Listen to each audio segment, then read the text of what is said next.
1. Get that out. Ryan, say the thing. Boobies. Perfect. Alright, so... we all know what we're covering today now. Obviously from the title. Anime titties. Ryan, enough of the boob comments. But you said to say a thing. Yeah, but I was like, the one thing, it's because it's a running joke, alright? Let's get on track, alright? We're covering this painful video first.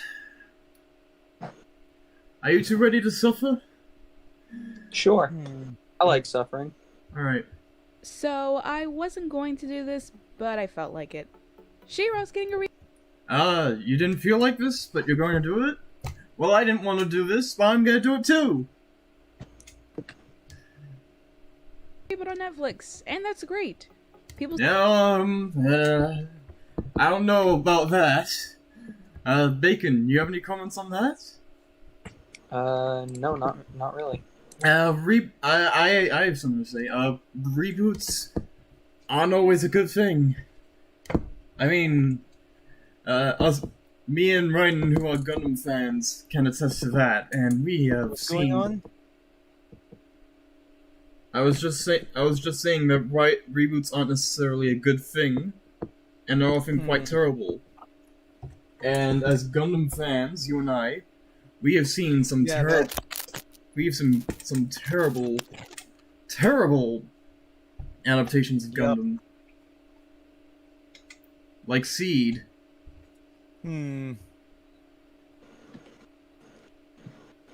Also, didn't the Voltron reboot end up going to shit or something? I don't know. I stopped watching after like season 3. I stopped watching after season 2. I couldn't same. I just like, this is getting kind of shit. I'm bored. Yeah. I lost track after what happened. Because all it seemed like, it just seemed like a bunch of other crap was going on, but it never explained really how it happened, if you get what I mean. Yeah. Alright, let's keep going. people seem to really like the reboot of Voltron. But, of course, there had to be controversy surrounding it. Maybe it had something to do with the fact that it was virtually nothing like the original. Didn't feature major characters from the original, which were... And, shit like that. And maybe it's partially because the creators of the show were antagonistic towards fans of the original show. Maybe it had something to do with that. I mean, like, they actively disincluded He-Man, who was a pretty prominent figure in the first episode of the original show. I'm just saying. Maybe The show was literally named after him. Yeah, maybe it had something to do with the fact that you wonder why he was in the first episode of the original show. Maybe it's because they were literally sibling series. Ever think of that? Boobies. Wait, She-Ra and He-Man were sibling series? Yeah. Yeah. And they in the canon they were also siblings. So Beast. Siblings on 2 levels. Wow. I mean, I knew that they were sort of similar. I didn't think it went that deep. Bravestar remains my favorite, though. Sorry? Bravestar is my favorite. Yeah. By that studio. Right. Let's keep going. Now, But you know how much I love space westerns. A fan of the original She-Ra because It's weird how Bravestar is still one of the best. What? Ryan, focus. Oh, but space westerns. Yes, space westerns are cool. All right. What? How is Bravestar one of the best ever made, though? Like how? We'll probably discuss that another episode. All right. Yay, Bravestar episode, a show that I actually watched. Kind of. Yeah. I didn't see all. Now, if you're like me, you weren't a fan of the original She-Ra because... Okay, I'm gonna say this. I'm not a fan of the original, but I think the costumes, most of them at least, are better in the original than the reboot. Does it have something to do with cleavage? No. I will say this. Bo's original costume looks a bit silly. Yeah, I can see that. The guy with a mustache. Yeah, that's what I mean. Mm. Looks stupidly absurd. Yeah, it is a little bit absurd. Like, the only real... like, if you look, it's not even connected to his pants. So what I see what happens is he's going to be, like, bending down. And that's going to just stab right into his torso. Because it's a solid element of metal. Right? Presumably. Because even though she was nice and all, her character was rather bland. Explain. So when I saw the photos that were released for the show, I thought, oh, this is cute. I'm curious. Why are people complaining? And then the second thought came to mind. It's mostly men complaining that they can't jerk off to this, isn't it? Fuck you.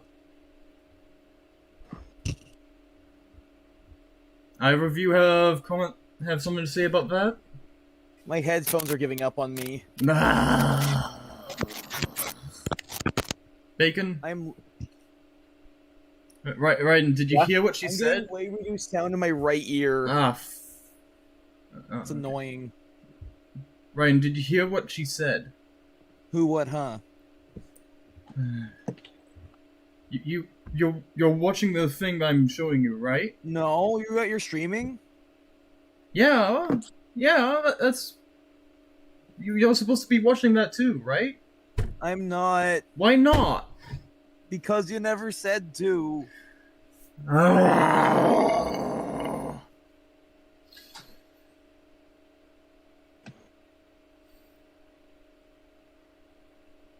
Okay, click on the thing, because we're gonna have to restart the discussion now. Okay. So I wasn't going to do this, but I felt like it. She-Ra's getting a reboot on Netflix, and that's great. People seem to really like the reboot of Voltron. But, of course, there had to be controversy surrounding it. Now, if you're like me, you weren't a fan of the original She-Ra, because even though she was nice and all, her character was rather bland. Do you have any comments on that, Ryan? I didn't watch the original show, so I can't say. I mean, from what I've seen in the original show, she was a bit aloof, so... I'd say that's more character than the reboot.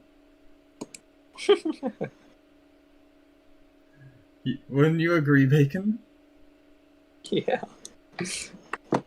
Yeah. So when I saw the photos that were released for the show, I thought, oh, this is cute. I'm curious. Why are people complaining? And then the second thought came to mind. It's mostly men complaining that they can't jerk off to this, isn't it? What? Okay. No. No. Here's why I don't like Reboot She-Ra's design. It's called She-Ra, not They-Ra. Like, bro. Well, no, in my opinion, wait. It's here's what it should be called. Ramen. Ramen! Yes, ramen! I love it! Oh god. That's perfect. Bacon, you have anything to say? No. You're watching the thing that I'm streaming, right? Yeah. Okay, good. Alright, let's keep... Alright, she does disclose that there are women complaining about it too, but she also says that it's mostly guys, which is... Like, a lot of the fans of the original show despise the new one because it's not like the original. Like Clownfish TV has made, like, a lot of videos complaining about the She-Ra show. You don't know who they are? Mm-mm. Don't worry about it. YouTube thing, one sec. It is still, yeah. Let's keep going. And lo and behold, I was right reading the Vox article and then going on to Twitter. Since I'm not originally... Wow. No wonder. No wonder we're watching a video like this. We have a Twitter person. Brilliant. The Twitter. Yeah. I'm sorry. No, this is perfect. The Twitter! Let's keep going. I'm a fan of the show. The I can twat. look at this with this article and then going on to Twitter. Since I'm not originally a fan of the show, I can look at this without rose-tinted goggles on. Since I'm not a fan of the original, I don't have to either. But guess what? I think the original looks better. It actually looks better from a technical perspective, aesthetically. Aesthetics are generally subjective, but like, what's with the weird patch on the noses? Like, can someone explain that to me? Can either of you explain it to me? What? The patch on her nose, you said? Everybody in that show has a weird patch on their noses. Because we're trying to be anime. But that's not anime, though! That's never been anime. Good grief. Yeah, I've never seen that in anime except for She-Ra, to be honest. Maybe it's because it's a Western studio who misunderstands the actual appeal and systems that were integral to making anime. Maybe it's because it's a Western studio that doesn't understand how anime works. Or how it's made. I was also gonna say that if someone's gonna be hopping on the original's animation, like, you realize that they were on a tight budget, and also that the company that was working on it wanted its employees to, you know, have a life, and not die from being overworked and stressing about animation and all that.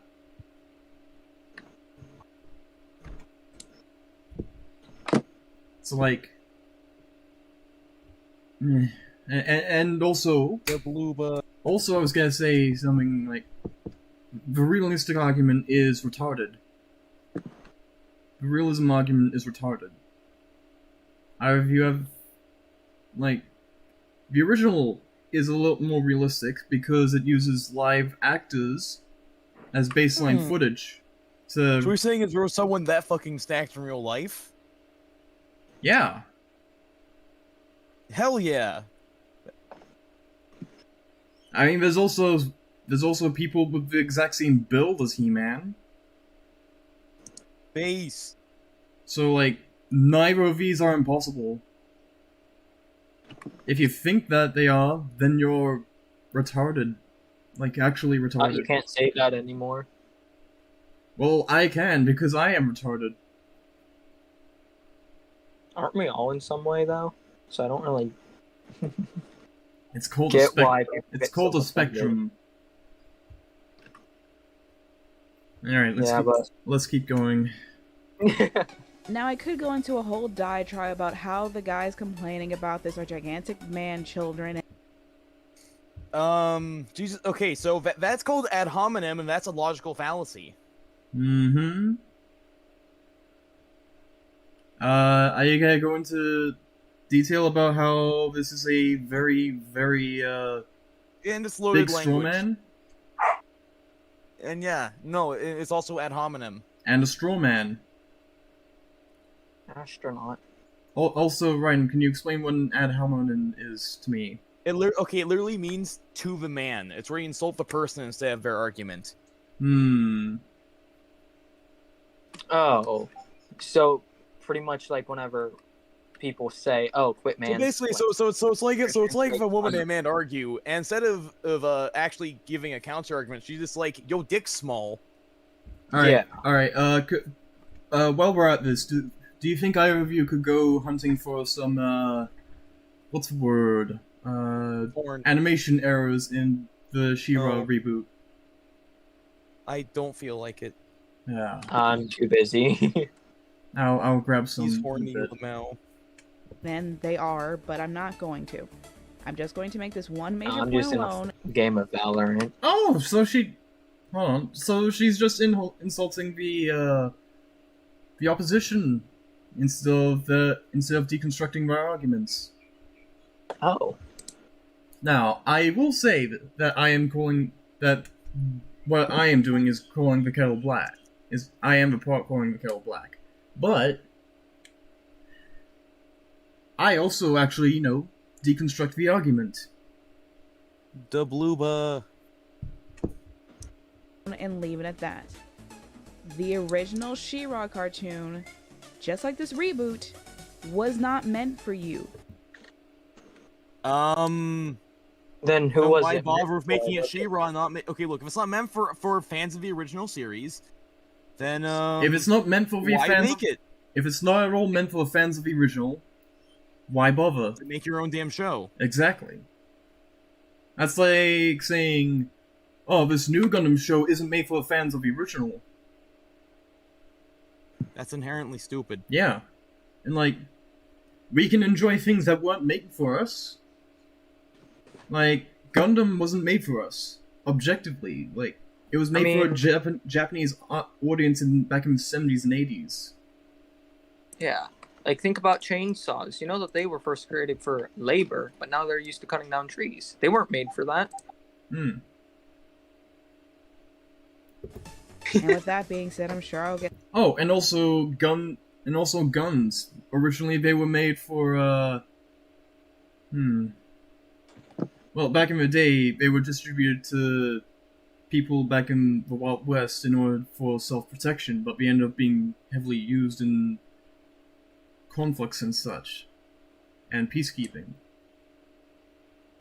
And they are heavily used to this day, both in right and wrong circumstances. Yeah. Get some kind of meninist incel or 30-year-old. Hold up. And with that being said, I'm sure I'll get Incel, some kind of that is a meninist loaded incel term. or 30-year-old skew.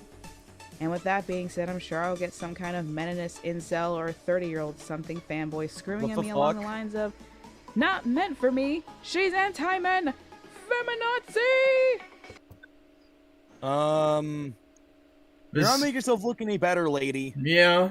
Yeah, I don't think people would really be saying that if they wouldn't have just... Usually people, not for me, huh? Look, if it's not for the fans of the original, then why the fuck would you make a reboot at all?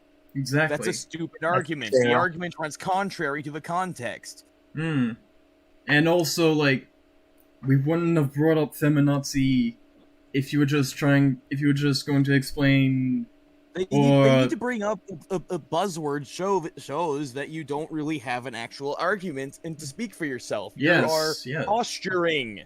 And I should also mention that this video came out before the show actually released on Netflix. So like, it was just simple. If you're going to be going off at people who are arguing that this new show is going to be shit, you're kind of sort of being, just as bad as them. Yeah, like if it wasn't an actual, like, it wasn't even an actual show yet. So why would you be complaining about something that, well, for one, isn't even made yet? No. I'm of the mind that you're allowed to complain about something, even if it's not released yet. But whenever it's still in the making and not actually been released yet, and they're already complaining about designs that, in fact, have not been confirmed whether or not to be true, as like to be like the actual thing. However, here's the problem with that a little bit. The designs were featured in the official, promotional material. The show was like nearing. I don't know when this video came out in relation to when the show came out, so I can't be fucked to take a look at when the show, what date the show came out. So, And no, I'm not. While I am a feminist, I'm not. This isn't a good look. Yeah, that explains a lot. I'm just gonna say that. Like a lot of the time, I'm not saying all, but a lot of the time they are anti-men. And you can't go off at us for being counter-feminists or whatever the fuck, with anti-SJWs or whatever the fuck. Because, like, I mean, technically we do have a woman in the cast, but she hasn't, been featured yet because her mic doesn't work for some reason. Glue. Ah, yes, good point. Now, did I add her to the cast just to use her as a scapegoat or a shield? No. And the answer is no. I love my girlfriend. But yes, it was totally. Fuck off with that stupid shit, man. I'm joking. Relax. I will stab you. I know. In the balls. Ow. You have been balls stabbed. And no, I'm not. While I am a feminist, I'm not anti-men. I'm being extremely literal when I say this, that She-Ra was not made for guys. Yeah, but that didn't stop the... Then why is she thick as fuck? And that didn't stop a male part of the fanbase from growing. Yeah, no, okay, yeah, no, like, that's like shoujo manga. There's male fans of that, too. Yeah, or josei, which is for adult women. I have not seen any of that. Do you have any manga or shit I can watch for that? Just look up josei. I mean, there's some about female artists, so that's female artists and writers, so that's interesting. The show was created solely because Mattel wanted to sell more toys, so they...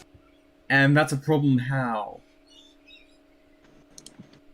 What's wrong with a company wanting to make money from physical products? Yeah, that's true. Like, this isn't like a free service. I'm pretty sure that's the practice of every company. Yeah, that just because a show was designed to shill toys doesn't preclude it from, being good. I mean, hell, think about the Barbie show. That show was made as a advertisement to sell more Barbies. Yeah, and so was Transformers. Yeah. And hey, Transformers was base as fuck. Yeah. And like the original Gundam was also meant to sell toys. It's a shame that those toys were shit, but the show was great. Clover Gundam. We don't talk about Clover. We do. But shit. Regardless, those die-cast figures didn't turn out to be profitable. But then Bandai came along and saved Sunrise and Gundam. They made millions of dollars in the long run. Billions, I think. True. They're almost as profitable as Marvel, so. But Marvel, here's the thing, their sales, Demon Slayer alone got triple the sales of the Marvel Marvel Comics Cinematic Universe, I mean. Oh, okay, yeah. But comic sales, though, Demon Slayer alone got triple what Marvel got. Yeah. Why? Maybe it has something to do with the fact that recent Marvel books have been kind of shit. But Demon Slayer's also kind of shit. Because it's a repeat of Berserk, but done worse. Yeah. Yeah, it's literally dumbed down Berserk. Yeah, Berserk was a good one. Oh, Shame the author died. A true shame, and a loss to many people. And also grieving families, so that's unfortunate. Yeah. He created She-Ra to attract a female audience. This was initially not meant for guys. Now, is it a good thing that it attracted more than its intended audience? Of course. I mean, just look at My Little Pony. That goes back on your prior argument. Yeah. Yeah, I feel like I need to slap this person in the head with a sausage. It's not meant for you. Oh, it's a good thing this show developed an audience outside of its intended group, of its intended target demographic. Like, what the fuck? I feel like I need to slap this person off the side of the head with a sausage. It's hypocrisy. Have you seen Video of a Healer? Yes, it's pretty base, not gonna lie. You remember that bit where the guy slaps the lady over the side of the head with a sausage? Yes, that was funny. He raped her. Rape is funny. Laugh. I probably lost us a viewer. Let's see. We still have a viewer. Yeah, probably me. Look. We should clarify that most of the shit that we end up saying is just bad jokes. Our opinion. Oh. Well, that and also bad jokes. Yeah. Yeah. Alright, let's proceed. The show and toys were made with a younger female audience in mind, but the show did attract a large male audience, and that's perfectly fine. But let's not forget that both of these entities were to attract a young female audience, just like this reboot is clearly to attract a young female audience. So if you're a guy who doesn't like the redesign because it's not like your childhood, well, I'm sorry, but this show was not made. Well, you just contradicted both of what you just said. You just said it's not made for a male audience. Then you just said it's good that males started liking it. Now you're saying that it's not. What? Maybe it's because that this person didn't actually think about what she was saying. It's because we're feminists, and no one in that crowd of people knows how to formulate a solid argument. Yeah, and like. If her argument was saying that was ad hominem. That was my bad. Yeah, like.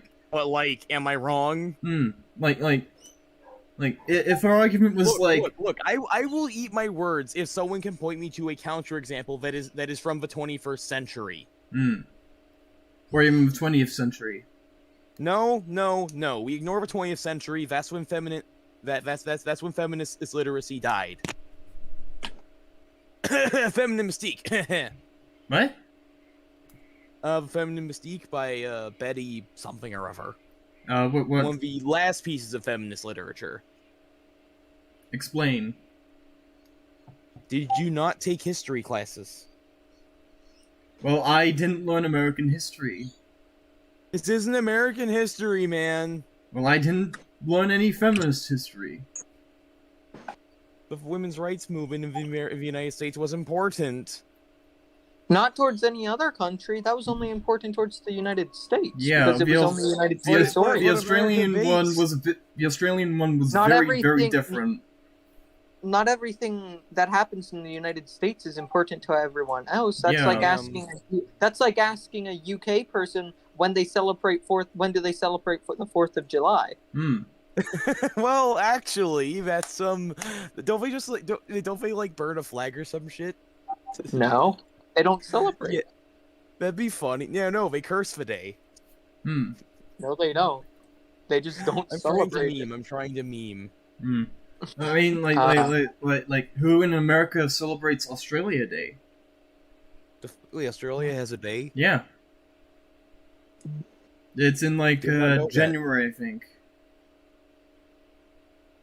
Wow. 4th of July more based. Right. I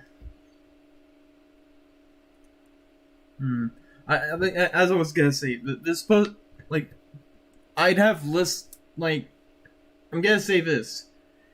If this person just said, men watching girls shows is weird, or degenerate shit or something like that. Then stop watching shonen. Let me finish. She'd have an actual through line and argument. Now, I say that it would be a shitty and moronic argument, but it would still be an argument. I want food. You can eat food when we're done with this section. I wish Delta's ass was food. You're not eating ass. Not on stream. Why not? Today. You're not eating ass today. Ha, gotcha, bitch. The fuck? Made with you in mind, just like the original was not made with you in mind. As the show stands now, I'm curious. But if I was like 10 and I saw this probably made it because they wanted money, not because they wanted to be like, oh yeah, girl power. As the show stands now, I'm curious. But if I was like 10 and I saw this would be a character I'd like to aspire to be. Problem with that, 10-year-olds are exactly morons. What I just said. Did I not just say it has something to do with girl power? And then she just said, wow. Like, 10-year-olds really don't understand what makes something good. Yeah. Like most of the time they'll be more attracted to better things, but they will still like really bad shit just because it's loud and shit. I mean, like, think about Dexter's Laboratory. See, like, look how many dirty jokes that shit had, and all of us as kids fucking loved that shit. I didn't watch it because I didn't have Cartoon Network. It's not on Cartoon Network. It's on Boomer. Oh wait. Actually, it was on Cartoon Network for a while. Wow. I will say that I did have Ben 10, but only on DVD. So. Ooh, I got it on Netflix. Ben 10 was pretty good, but yeah, it was good. So bad. It was so bad. The original. Yeah, no, like up until like I think it was like what, like Ultimate Alien Season 3, I think was when it like really got bad. Yeah. No, I stopped no. There was still some good stuff in Omniverse. I thought it, yeah. But no, Ultimate Alien Season 3, they just like ignored her character development. His character development, I mean. Yep. Totally. I stopped watching after it went from being like.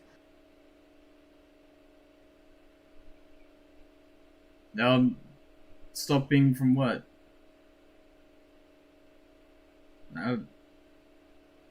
You there? Bacon? Are you having some sort of malfunction? Did you unplug your headphones or something?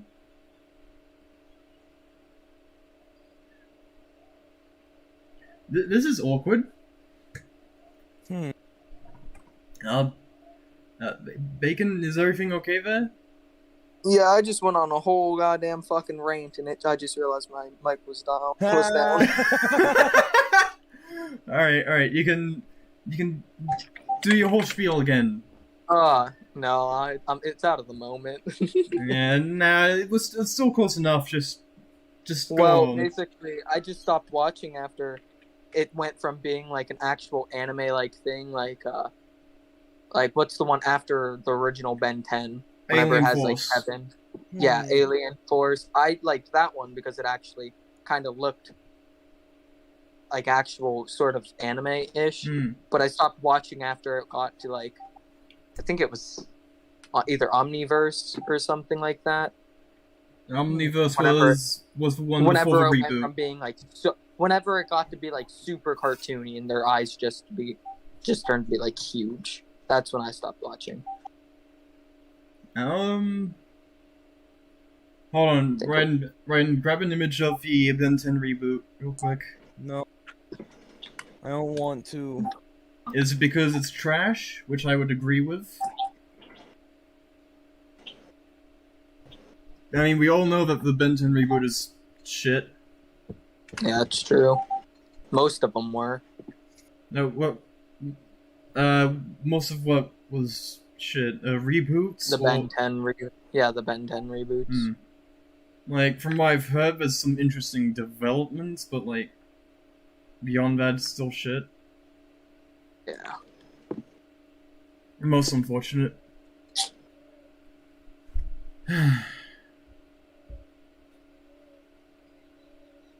I don't like reboots. I much rather have things be, you know, consistent and actually continue a continuity and stuff. Like, at this point, Ben would probably be in his 20s or something. If it maintains the original chronology or whatever. Yeah. Just wish things, you know, would continue to grow with their audience instead of just, fuck off. It's not made for you, fuck off.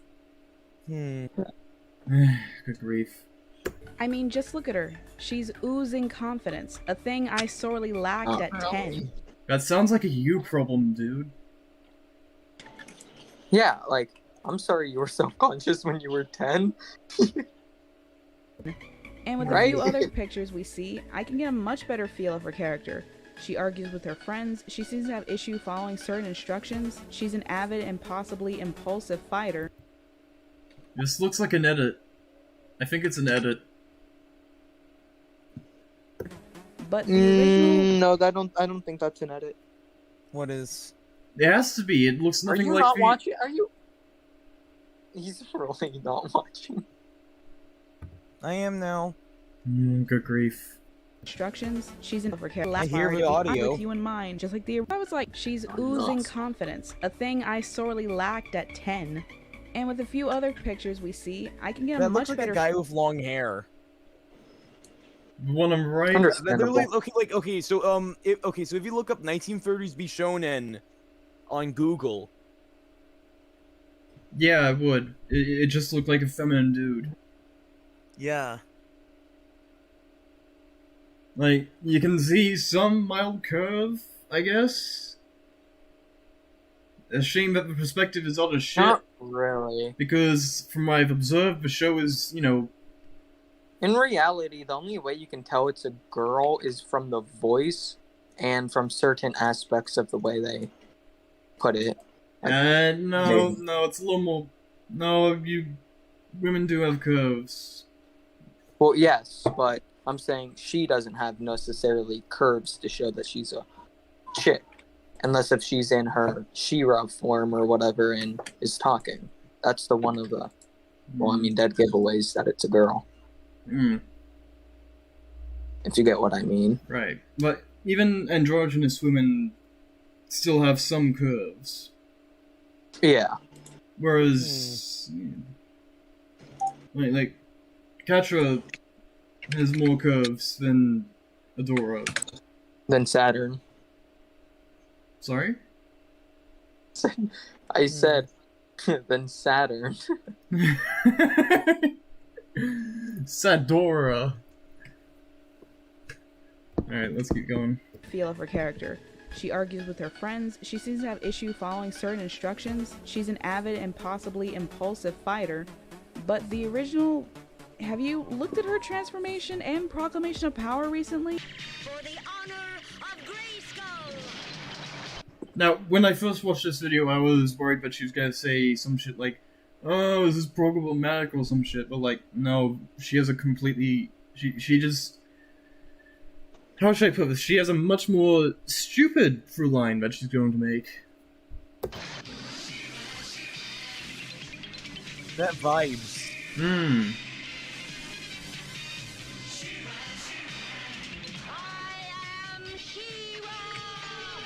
It's boring.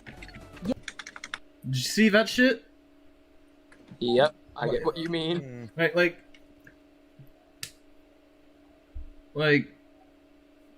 how though? Like, it's very short. Like, only like what, 5 seconds? You never question. Oh, why doesn't Hordak kill her or some shit? Like, especially when you have the knowledge that she transforms away from fights and stuff. You know, I don't really ever get that. It's like they spend how long in a fight, and then all of a sudden she takes a whole 40 seconds to transform, and then the enemy's just like, any tea, anyone? Tea, anyone? Will we wait? Like, it'd be fine if it was like, if it was an example of like, if it worked similarly to how Gao transformed, where he produces a tornado thing that protects him.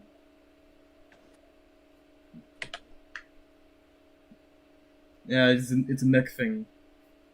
But like, I'm generally not a fan of magical girl transformation bullshit. Just make it quick. Just Good grief. Like, I'm fine with one character have stock footage, but if it's every single character rolling through their transformations...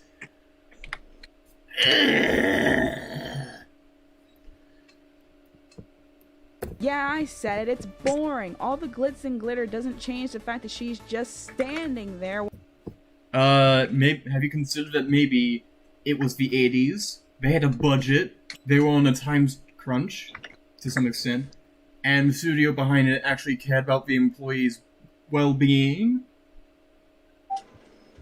Something, not to mention they didn't have nearly the wealth of resources that the studio that made the reboot does? Dumbass? What?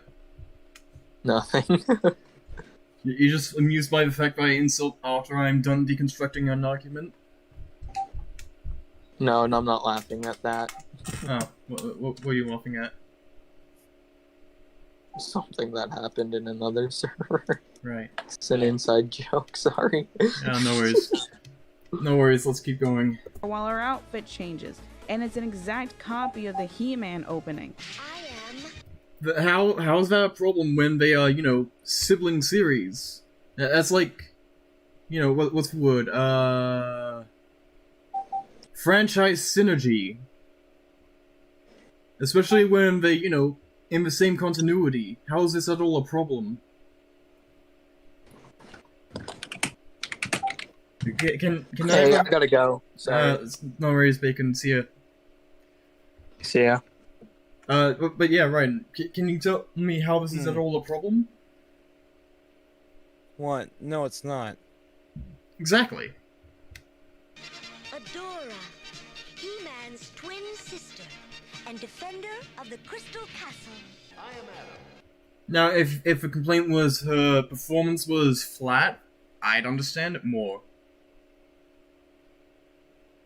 I'd totally understand it way more. But she never brings that up, at all. Not once. Prince of Eternia and defender of the secrets of Castle Grayskull. Fabulous secrets were revealed to me the day I held aloft my sword and said...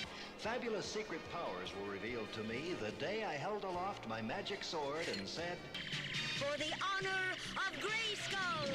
By the power of Grayskull! We and my friends of the Great Rebellion strive to free Etheria from the evil forces of Horda! Together we defend Castle Grayskull from the evil forces of Skeletor. Riveting. This couldn't possibly need an update. It was made in the mid-80s. And it was for franchise synergy. It was a whole thing, and not to mention, it was targeted towards 8-year-olds. Like, what do you expect? And they didn't exactly have the enormous budget that Thundercats had at the time, which was... What was the budget of Thundercats? I believe season 1 was... Yeah, it was enormous. Like, in today's money, the budget was like 500 million for the first season. 500 million? For the entirety of the first season. That's a lot of money. Yeah, it was.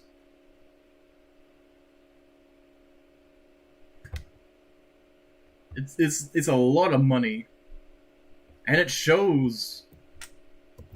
And a quick side note, if you're the type of person that gets mad about a reimagining of any property and saying anything along the lines of, "It ruined my childhood," you're a pussy.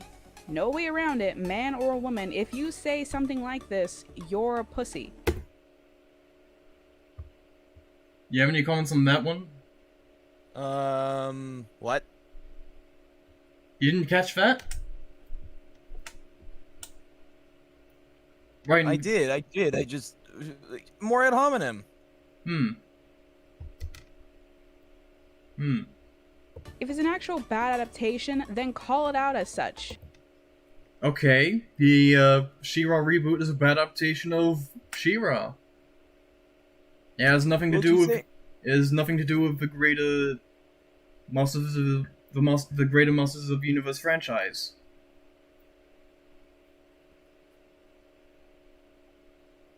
dumbass. You have any comments on that?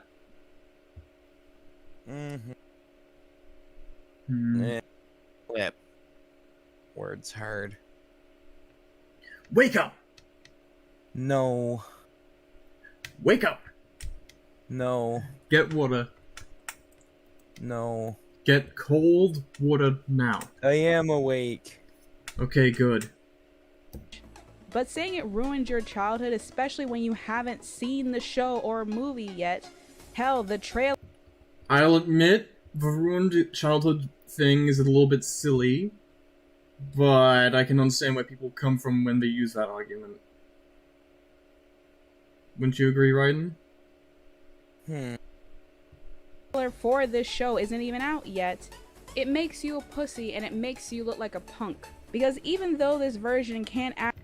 Okay, like insulting people for not liking the reboot when it has... and you defending it when it hasn't even come out yet makes you look like a punk.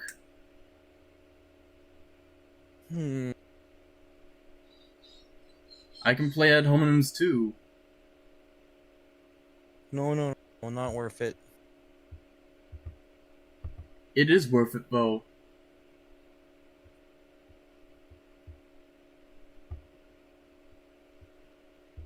Actually go back in time to quote-unquote ruin your childhood, its mere existence somehow does that. I can't stand this monstrosity. Really? So, when something that you don't like is utter shit and insults something that you likes, you're allowed to hate it. But when fans of something that...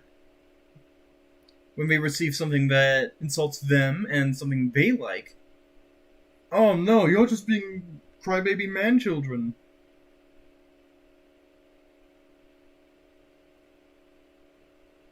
You have any comments on this, shithead? Soup. Ugh.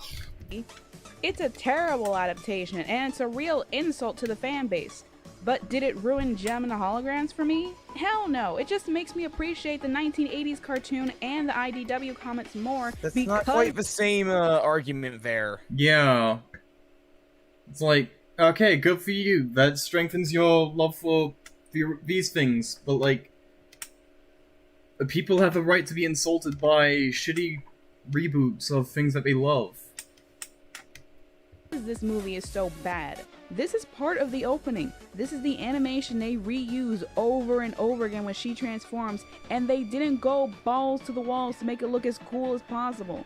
Maybe it's because the company behind it wanted the employees to, you know, have lives outside of their work. Even like stock footage is like, that's like the bread and butter of action cartoons. Like it's a primer, man. And even then, like, a lot of 80s shows were pretty chill most of the time.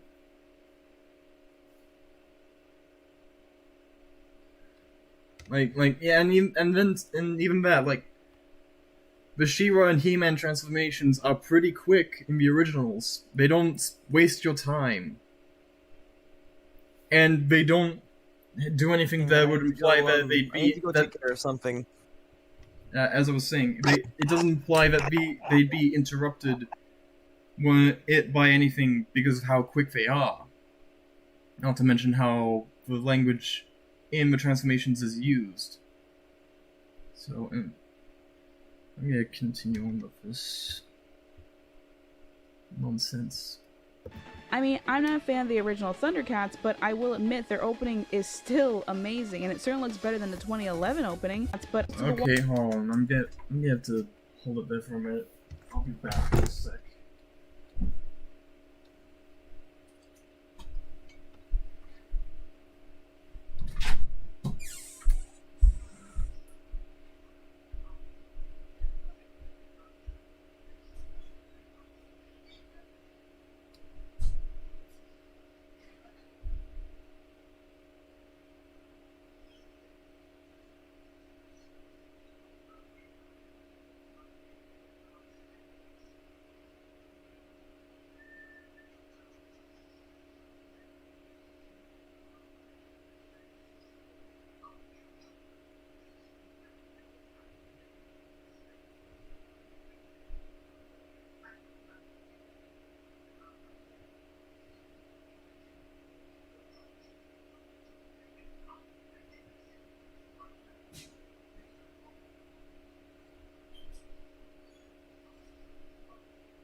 I'm back. You there, Raiden?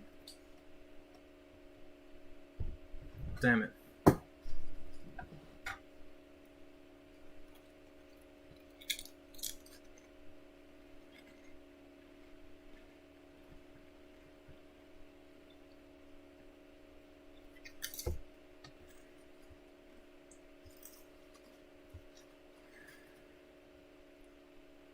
Good grief.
Just go a minute.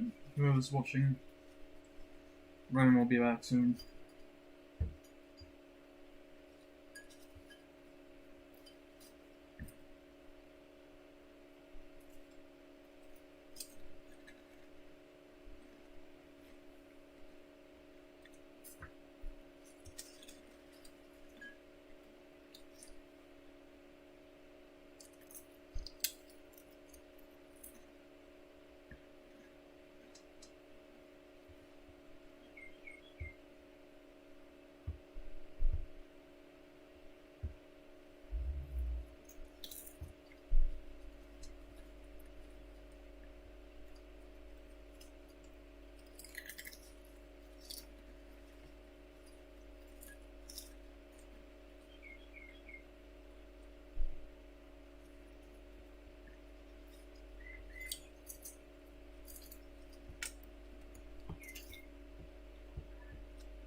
Hey, sorry, nothing's happening right now.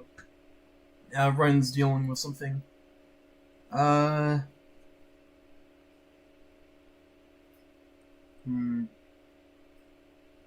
Well, since you're here, why don't you, like and subscribe?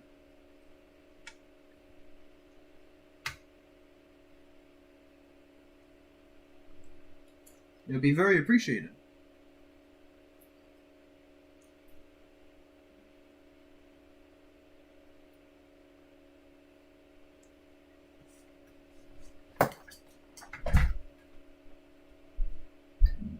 Hmm.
I'm back.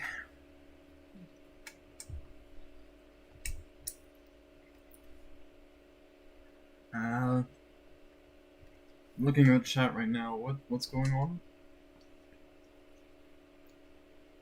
I don't exactly understand. Oh shit.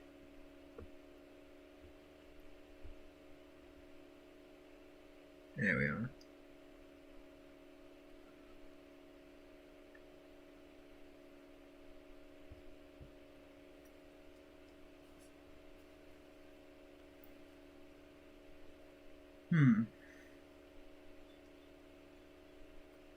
Let's say I do control of chat.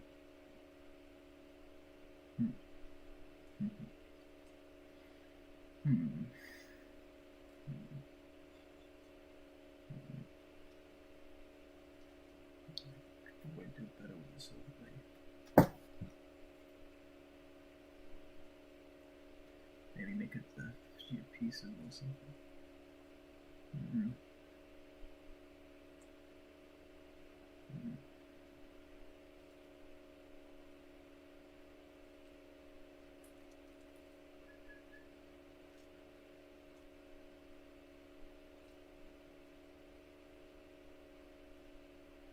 Viewer, what exactly is going on?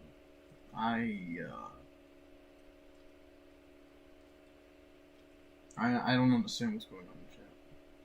I'm reading it here, but I don't understand.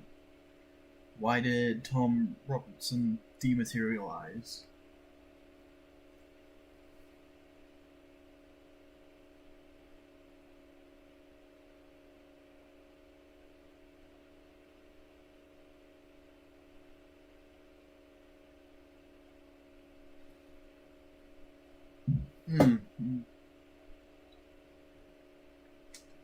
Oh, Hero, you're here. I have arrived. Very good, very good. We were doing stuff for a while. Ryan's dealing with something, so I guess I'll cover the rest of the video with you here. All right. So what's been the argument so far? Well, she talked about how she's not a fan of the original. Called the fan base, the male side of fan base of the original, man children and perverts. say that she likes the new design because it looks like that she'd have confidence or some shit.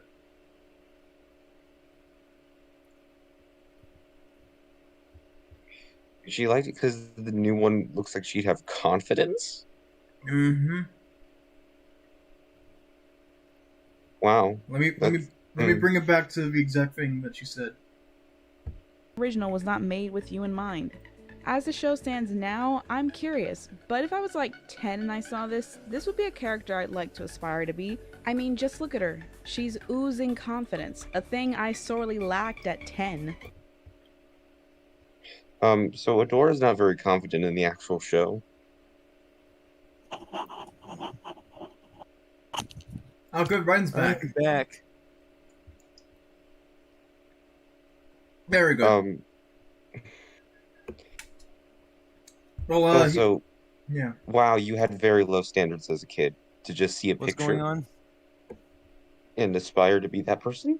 Hero is here. We have to explain just a bit of what's going on in the arguments on this video to him, and then we'll proceed as we were. So, yeah.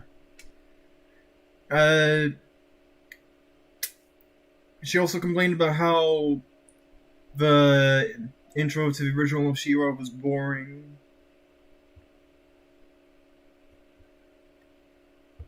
Impulsive fighter, but the original... Have you looked at her transformation and proclamation of power recently? For the honor of Grayskull!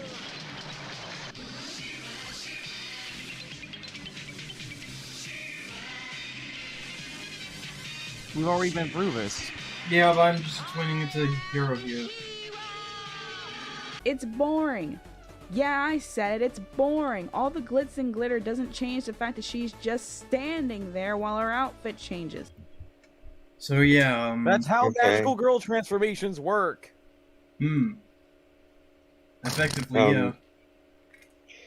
It's better than the transformation sequence in the actual show, the Netflix show. Unironically. At least they don't fuck up the animation. So I don't... Okay, you find it boring. That's a you thing. Yeah.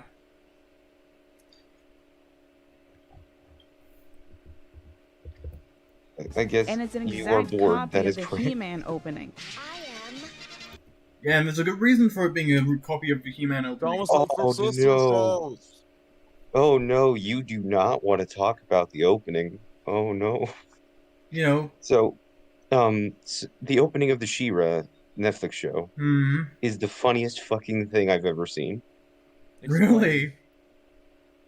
It is okay, so it's just nonstop them playing this song. It's like, we must be brave, we must be strong.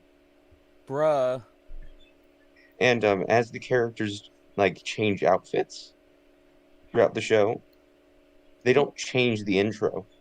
Oh, so they didn't even do that. Well, not only that. Well, I shouldn't say they don't change the intro.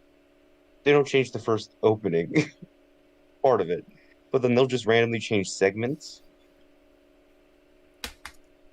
Like a character will look like their season 1 counterpart and then their season 5 counterpart in the last 5 seconds. Oh, good grief.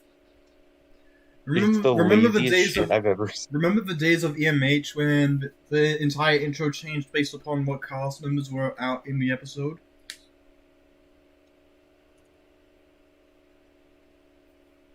What show? Avengers Earth-Minus Heroes. Oh, yes. Opening vibing. Yeah, that was a great opening. And I don't think we'd get demonetized for it because Disney canceled that show for unknown reasons. They copied the Earth's Mightiest Heroes kind of thing, where they actually do change the last shot to have all the main cast members. Okay, but doesn't the entire EMH opening reflect what just the cast members that's in the episode? No. Oh. I mean, like, well, that's pretty normal. At the very least, the image opening changes. You know what? At least the Earth's Mightiest Heroes opening was fucking consistent. How it changed. Mm-hmm. Explain. I watched the show, but I don't remember what changes you guys are talking about. All right. There's no change. The intro stays the same for the whole 2 seasons, except for the last shot of the Avengers lineup. That changes depending on what the episode's lineup of heroes are. Okay. All right. Fucking She-Ra, it just randomly changes segments of the animation, and despite it being 5 seasons later and they have completely different designs, they keep the season 1 designs. Good grief! This shit ran for 5 seasons. Oh yeah, it got more seasons than Earth's Mightiest Heroes. That feels back wrong. in time to quote unquote it's technically 4 seasons. Bad adaptation, reimagining date. And quick side note, if you're the type of person that gets mad about a reimagining of any property and saying anything along the lines of, "It ruined my childhood," you're a pussy. No way around it, man or woman. If you say something like this, you're a pussy. Not necessarily. Have you seen her Ben 10 video? Oh, let me guess. Defend it. Let me guess. She says it ruined her childhood. She gets basically a picture of the new Ben 10 reboot before it's released. She's like, "What the fuck is this, Cartoon Network? What the hell?" Hypocrite. I mean, maybe she's had a change of heart since when this came out. Well, when was it? 2018. Maybe she's had a change of heart in the past. 3 years? No, 4. Whenever the Kitties Ben 10 video came out. Oh, Bacon's back. One sec, I'm gonna have to resize the what's it called? One sec. The Discord window? Yeah. Again. There we go. A little more. There we go. Perfect. Ah, damn it, he left again. Now I have to resize it again. Pain. Alright, there we go. Almost fixed. There we go. So. Yep. It's so dumb. She-Ra the show.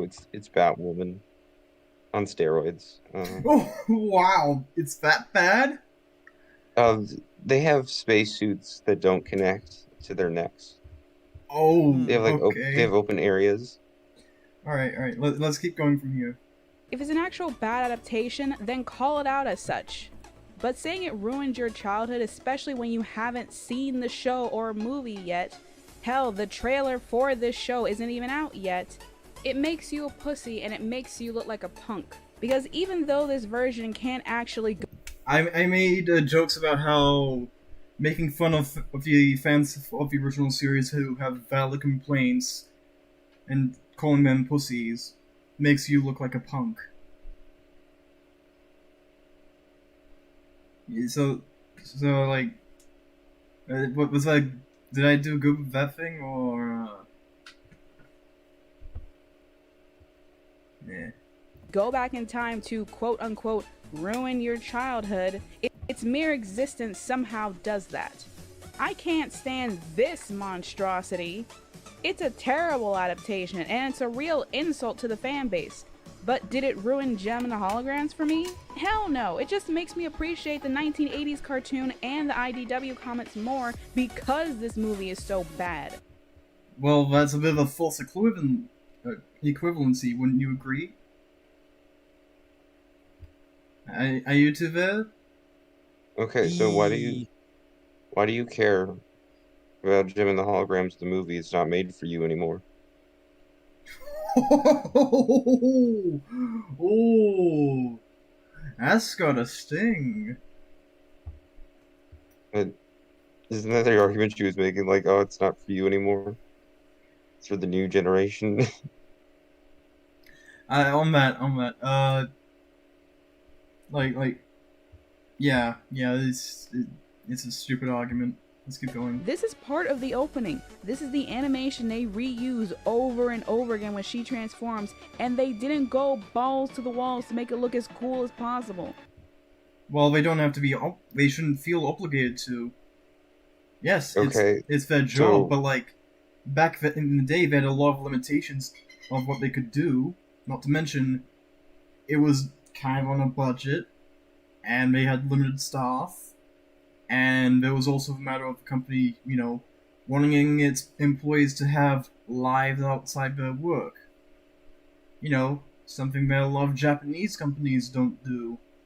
KyoAni needs the exception, not the rule.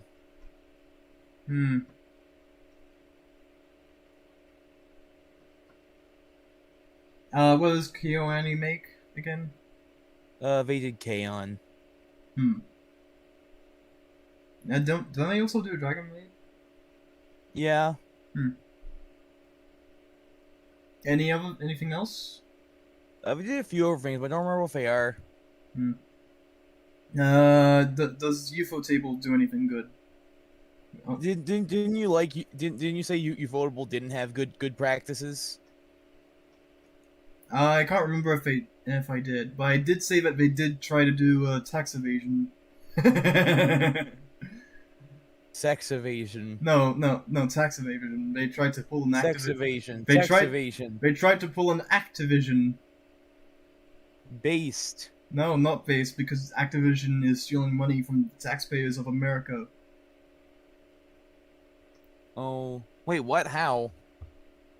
Because they're avoiding their taxes. And they're getting away with it. How? They just are. They somehow... They're not paying taxes? They're just not paying taxes. Because they claim that they're not a American company, despite the fact they are. They are objectively an American company. Let's keep going. I mean, I'm not a fan of the original Thundercats, but I will admit their opening is still amazing, and it certainly looks better than the 2011 opening. That's a false equivalency, because the original Thundercats had a $500 million budget for the entire show. For the entirety of the first season, sorry. What is a hero? I'm sorry, that was $5 million.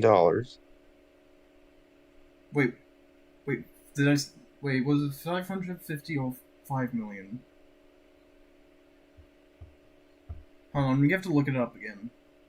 But like, my point is that back in the day, it was one of the most high-budget shows. I should also mention that whatever the actual thing was, I was adjusting it for inflation.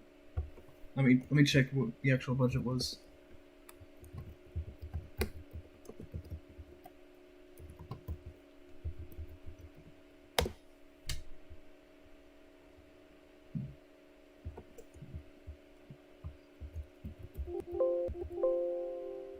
Damn it. No much. I'm trying to find the budget.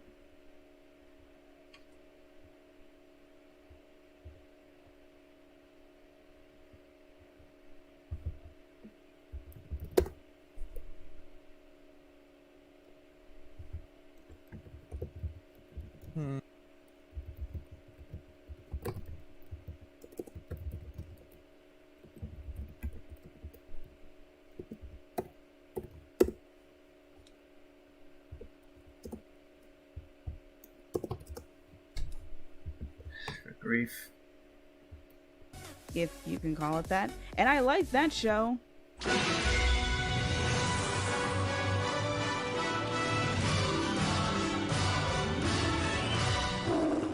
I mean, like, okay. It's a bit of a false equivalency, though. They're not trying to do the same things. Yeah, not to mention Thundercats 2011 and Thundercats 1985 are pretty different tonally. I would say that I like the original more, but I do admit that the 2011 series did a lot of good stuff. I guess. at least with the She-Ra reboot, her transformation has a chance to look as cool as humanly possible. We're about to see for sure.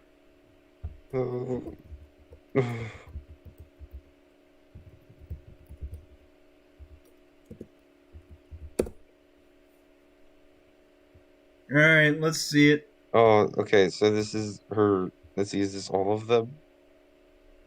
Because she gets, like, it's all of 2. Them. It's all of them. For the honor of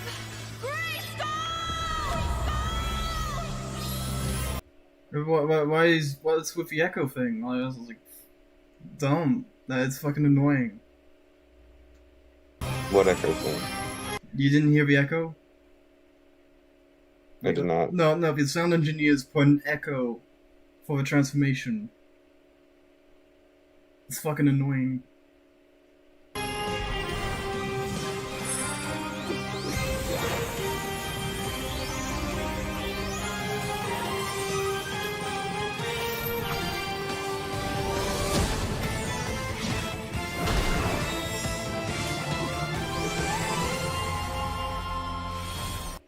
So, could you point out the arrows for me? I didn't notice any.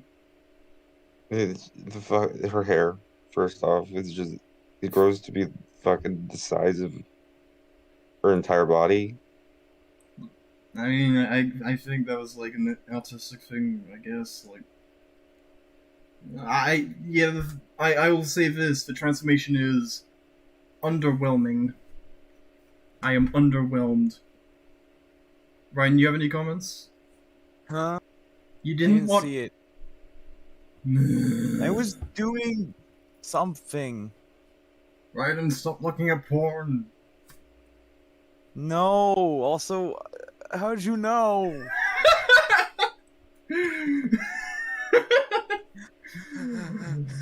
Oh, this man. I have a sixth sense. Do we have a viewer yet?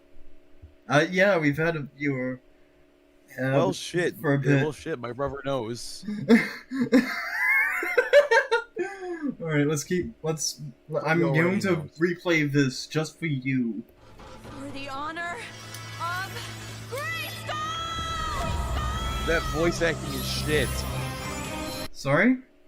That voice acting was bad. Yeah, it was. I've seen in Sailor Moon before. Mm-hmm. Hold up. So it looks like it's gonna turn one way, turn right to the left, but ends up turning right. Hey, what the fuck? Pause it. What? Yeah, her legs are fucked. Yeah. Bad animation. What the fuck? How are you gonna fight with all that hair? Hold on. It shrinks. Wait, 1 sec.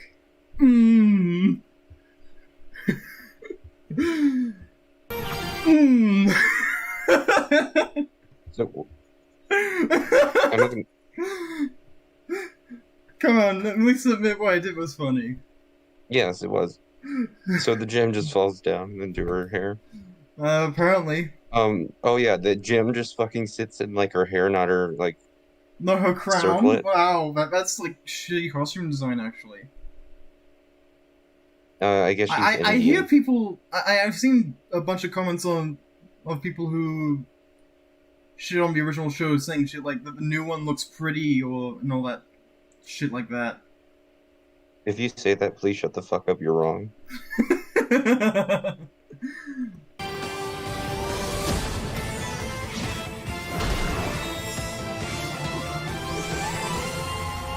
Still can't tell what those things are made of, if they're cloth or they're actual gauntlets. Because the show can't decide either. I am severely underwhelmed. You, Raiden? How do you feel? I feel just whelmed. I can relate.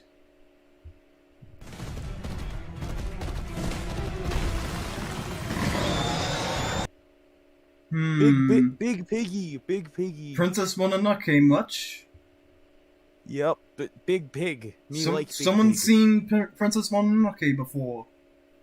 I like Big Pig. Big Pig make me happy. Big Pig does make me happy too.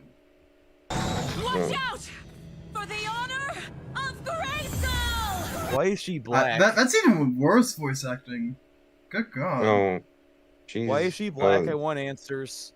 That's the She-Ra before her. Wait, what?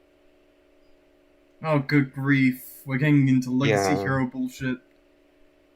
Like, I like me some legacy heroes, but when you're making a show about a character who's established as being the first of their thing, that shouldn't...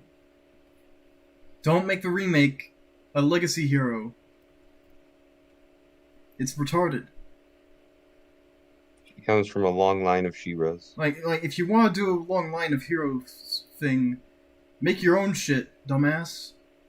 And then she travels to her fortress of solitude. Good grief. Okay, I actually like that bit there. No, it looks worse. I'd say it looks... No, like the hair is going up for something. Okay, yeah, the hair stuff is better, but like the actual turnaround was worse. Yeah. I know. I said I like that little bit specifically. Mara, that's the She-Ra there. She's way better than Adora in the show. Wow. Like, she actually is a hero. Nice. As in, like, some immature child. Yeah. I believe you told me this before, when we were, like, preparing to do this episode. She is, like, one of two good characters. Good grief. To send Horde Prime a message. Okay, why didn't you have that on your back? Like, oh, no, she doesn't. She can summon her sword now. Out of her own body. She can just make them. Okay, I'll admit, I did do some dumb shit design things with, like, Possessed and all that, where the sword would come out of the main character's chest, but, like, at least that's fucking cool, visually. No. Is this sword wonky looking? Looks a bit. There's better. That's even worse.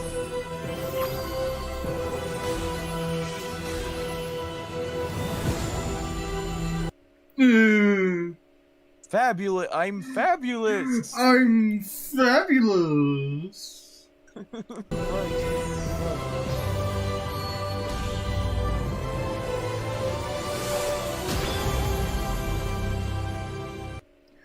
I'm gay!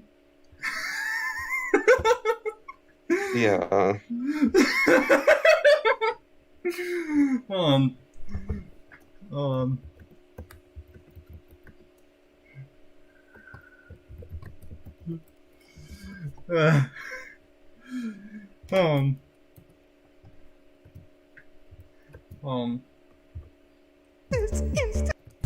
This is honestly a way better representation of He-Man than most of this franchise than both reboot things.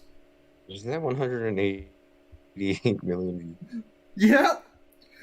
Show, play it! And so I Why is this a thing? Bacon chill. This was made a decade ago, man. This is a classic. I know, but it's like... Oh, so it's like Sakiya's Rampage. Eh? I don't know. Look that up next. And so I wake in the morning and I step outside and I take a deep breath and get real high and I feel to the top of my lungs. What's going on?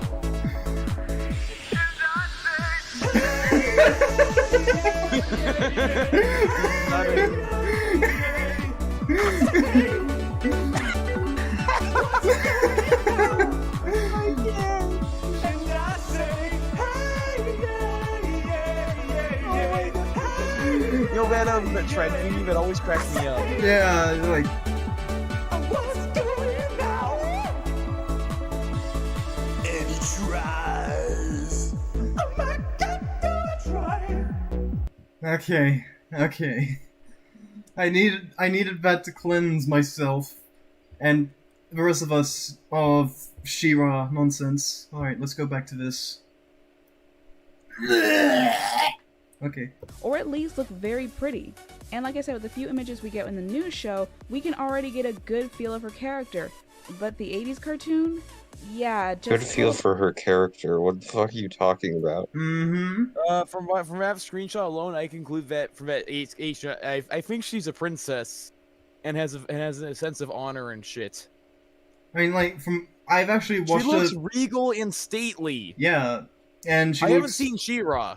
She looks proud and like in dignified. Charge. Yeah, dignified. Yeah, totally. And like from what I've actually watched of the original show, she seems a little aloof. Like that's character. That's a trait that she seems sassy, man. Like, come on, step it up. A few random images and there's not a ton of facial expressions going on here. I mean, the aesthetic is kind of based off realism, dumbass. You're not gonna get wacky expressions like in anime or regular cartoons. This was an action series with a semi-realistic aesthetic. Dumbass. Hell, she looks bored every time she transforms. Either you Maybe get... she's not coming. Huh? Coming. Maybe she's not coming. Yeah. Like the fucking reboot. Just look at the official photo they used for the show. Oh. I mean, this photo was made more recently than the actual show. This was made long after the show aired. Dumbass. You should have grabbed an actually, time-relevant image. Oh yeah, she sure is standing there, looking like a model, smiling for the camera. Oh yeah, this confidence-filled young lady is totally a downgrade. That is a model saying for the camera as well. Yep. Mm-hmm. This just looks like she's focused. Like, she seems like that she's trying to do a job. From this. So if you looked on Twitter, you saw tweets like this, and you might notice a pattern. So if you looked on Twitter... Let's read them. Alright. Boyish lesbian reimagines She-Ra as a boyish lesbian. Yeah, this is actually... I kind of agree with this. iReview, have anything to say about it? Nope. It's exactly what it is on the tin. Saw tweets like this. People said not to worry when DreamWorks brought the rights to He-Man and She-Ra in 2012. I present 2018 #Netflix She-Boy. I like calling it Veyra. I like calling it ramen. Ramen. Yes. I like Veyra though, because that's actually accurate. Yeah. In 2002, CN rebooted He-Man, and company the show looked like this. She-Ra was planned for S3, but even Teela was handled with more love and respect in 2002. Drops mic. Yep, I totally agree. Although I can't actually see the image, so she's just selecting what she wants. And you... let's see. Chaz. Okay. She-Ra Netflix reboot. I was so excited when She-Ra reboot was announced. I thought good for Netflix for giving her a turn and not attempting a third He-Man reboot, but honestly, the new design is hideous. Disappointed. Yep, totally agree. And even then, this person is, I presume, is part of LGBT, just from the icons and I shouldn't assume, but I am presuming. So, The fuck are you gonna do, bitch? What? You might notice a pattern here. The complaints come down to who saw tweets like this, and you might notice a pattern here. Yeah, the 2002 one looks great, actually. Yeah, I think 2002 would have gone over much better with fans. Wouldn't you two agree? Mm-hmm. And hey, it looks more practical than whatever this is. Am I right?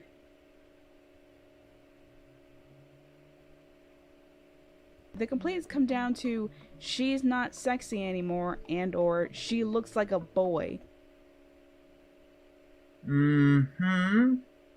And a random picture of Marvel. Yeah, I don't understand the argument. At least not what you're trying to get across. Okay, a heroine's appeal should not solely revolve around sex appeal unless that's the whole point. No one's looking at Katniss or Ripley and thinking, by God, these women are sexy.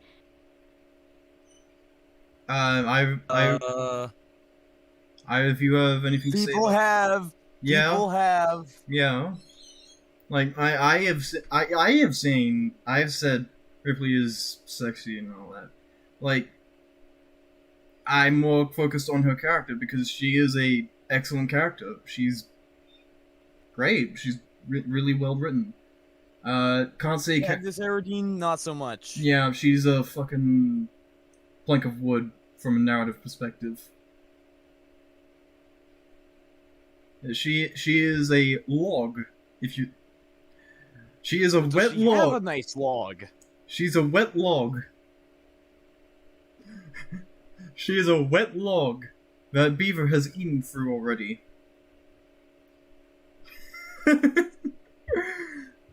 And that alone, Charlize Theron's character in Atomic Blonde, Lorraine, is a very sexy and sexual character, and that's part of the point. She is in espionage, but there's a reason they played up her badass. She is in espionage?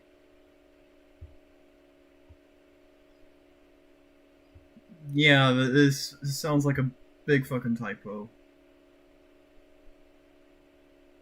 Like, you could have fixed this statement in post, like I did with my, Timefall 2 video.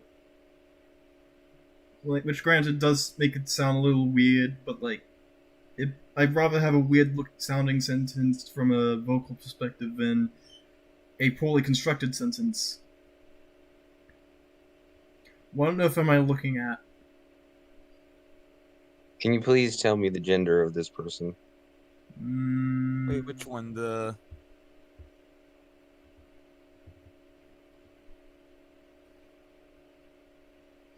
Got nothing, man.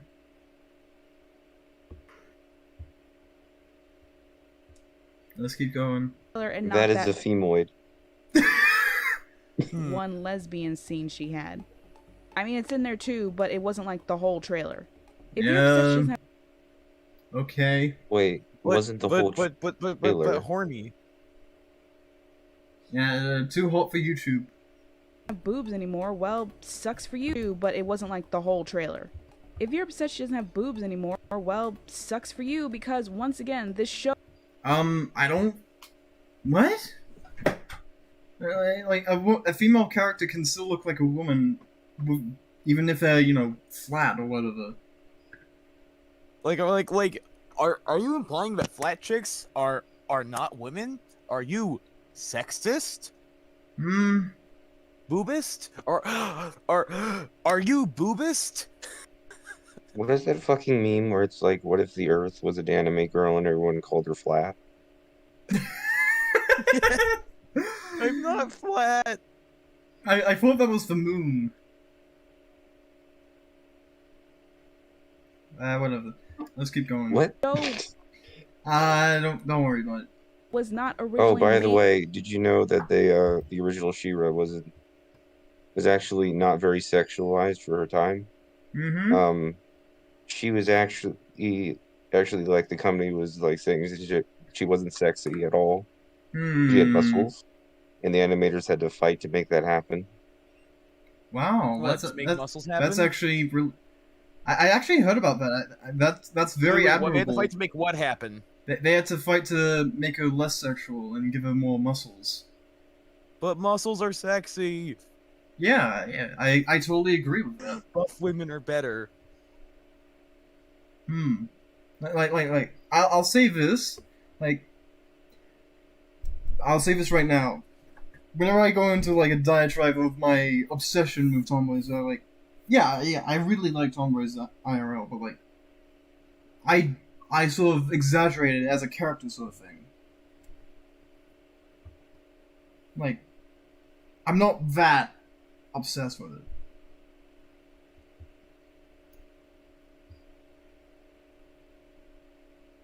Wait, what I just said was completely irrelevant to the conversation at hand. What the fuck? Can I just pull a you, Raiden? Yes, stop it. It's not a good look for you. Well, the Biden move. Yeah, the Biden move. Alright, let's keep going. Okay, look. For every Raiden infraction, you owe me the you owe me another Ku Klux drawing.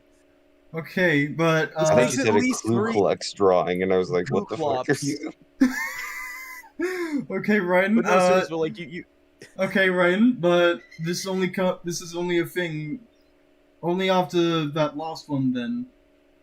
Because you only just made that rule. Though, that's not including that. Here's the thing, though. That's not including the stuff that you said you'd do that I earned. Yeah. Okay. There's at least 2 that you promised. No, I don't think I did promise you. Yes, no, you did. No. I promised you one if you I promised I'm already working on the one that I promised you, but I also promised. No, that's not including the other ones that you promised me. I promised you one if you'd watched Incredibles. You promised a Raiko loot if I watched Incredibles. Let's begin. No. You said you said we do casual outfit. You said we do more casual outfit Ku Klux. So I did something else. Okay. This was on a prior stream. All right. I'll do casual. The point is. All right, Ryan. Ryan, I'll do what you ask, okay? Within reason. I just don't like when people cop out of their promises, because my dad did that all the time. Okay, totally understandable. My dad did that too. And that's part of why I hate him. Like our dads. Huh? Can we just agree to not do the things that our dads did? Yep. That includes following through. Like, if you can't follow through, then don't make the promise. Just be better than the dads, basically. More, well, sucks for you, because once again, this show was not originally made with a male audience in mind in the 80s or now. We already went over this. Stop reiterating your shitty argument. If you can even call it that.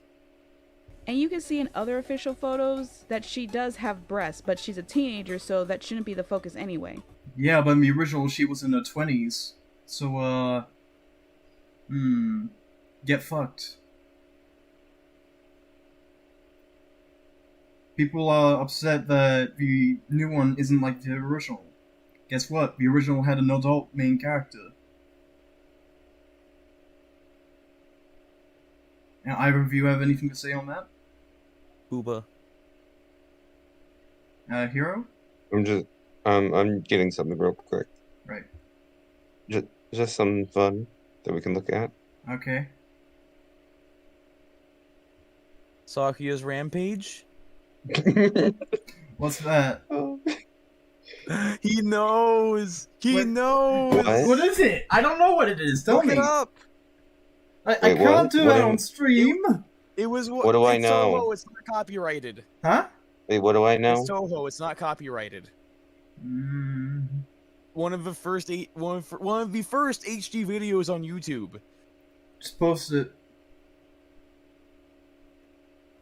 Alright, well, let's get back to this. The only valid complaint that could be given, but no one is actually doing so when they're complaining about the redesign, is that her being so young gives her a chance to be extremely immature and kind of annoying. That is not a good thing, though. Like, Like. She's saying this is a bad. She's like, they're not complaining that she might be immature. I didn't see. But wait, didn't the fans do that though? Pretty sure the fans did end up complaining about her being an immature brat. If I'm correct on that, aren't I? They did after the show came out, but not pre the show. Thought so. Bo is black or Hispanic now. Surprisingly, I don't see any racist comments about that, considering people went crazy over a black stormtrooper. What the fuck are you talking about? Everybody was everybody was up in arms with. Hold on, Ryan, shut the fuck up for a sec. Okay. Everybody was in open arms and agreeing that Finn had a lot of potential and was like, hey, this is a cool character when the trailer came out, but like people soured on it when the writers cool character kept on, but everybody turned sour on it when the writers kept on shitting on him, and like everybody just like surprisingly, I don't see any China racist doesn't like comments. Black people. Like. And China has more movie dollars than America. Like, and I was also about to say, like, I don't think anybody cares that Bo is black because nobody cares about Bo in the original. Haha. Sorry, original Bo fans. No, you're not. What do you mean? You're not sorry. I was making a joke. By the way, can you imagine if, like, Finn decided to keep his stormtrooper outfit while he continued to fight for the Resistance? That'd be weird. Be funny. They're like, wait, well, but like, they'd be like, armor. oh, that's fucking weird, right? Yeah, like, I mean, well, like, Dora does that. I mean, it'd be practical to keep his, like, armor or something. Well, Adora keeps, like, her Nazi uniform, essentially. Who? She's still part of the Horde! Yeah, that's her Horde outfit. If her white shirt, I fucking DM'd my friend when I saw this, because it was so fucking funny when I found out. Also, why is she wearing a turtleneck? Like, somebody explain to me that. Can either of you explain to me? No? Okay. Let's keep going. One comment that actually... So, here, I found it. Oh, good. This is gonna be a I'm gonna riot. post. It's just... So, her white shirt that she wears underneath her red jacket basically has the swastika on it. Oh, good. The equivalent of the swastika in this universe. She just keeps it. Good grief. Let's keep going. Let's keep going. Made that argument, it was all solely based on her looks. One guy's complaint stood out to me the most. Fuck? Why did it post the same image?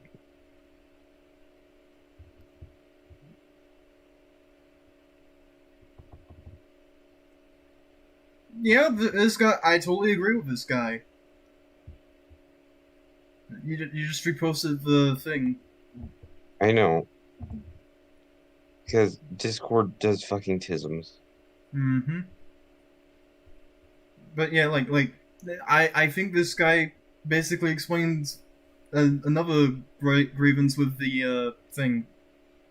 And like, yeah, he's kind of right. Would you guys agree with that?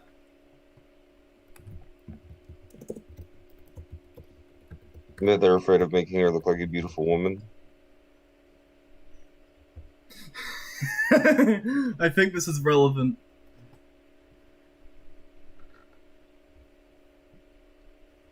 Hero, would you agree that that the thing I posted was relevant?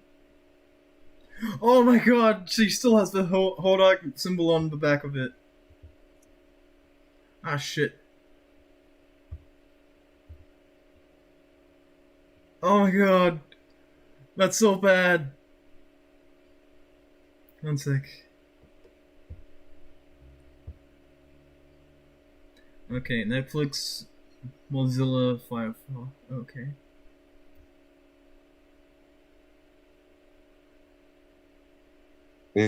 I want to just show that these series of little clips so bad because they're so fucking amazing. Oh, it's from like one of the worst animated episodes. The Floopa. That looks like shit.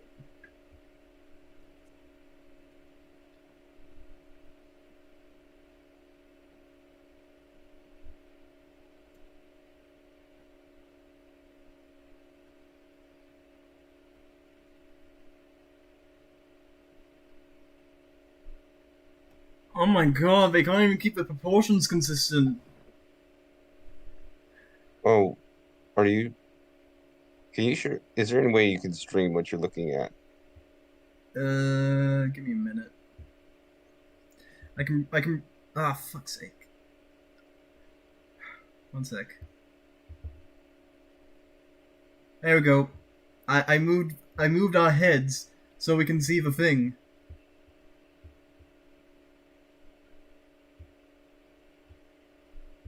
So I had to pull up the stream.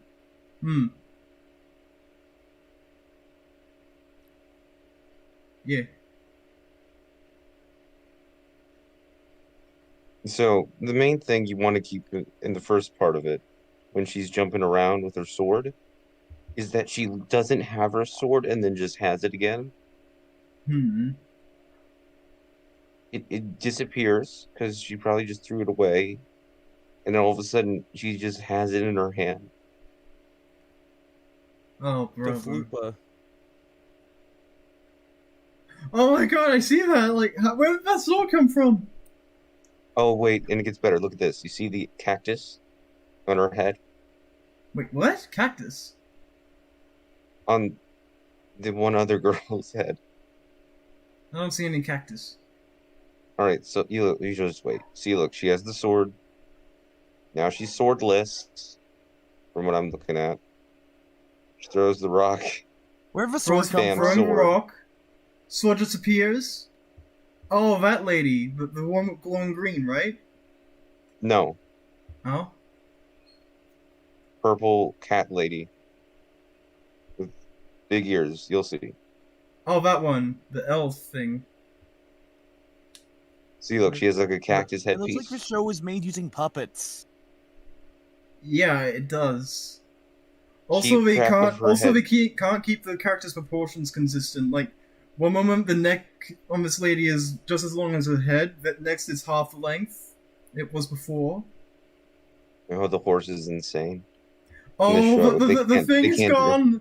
The thing is gone!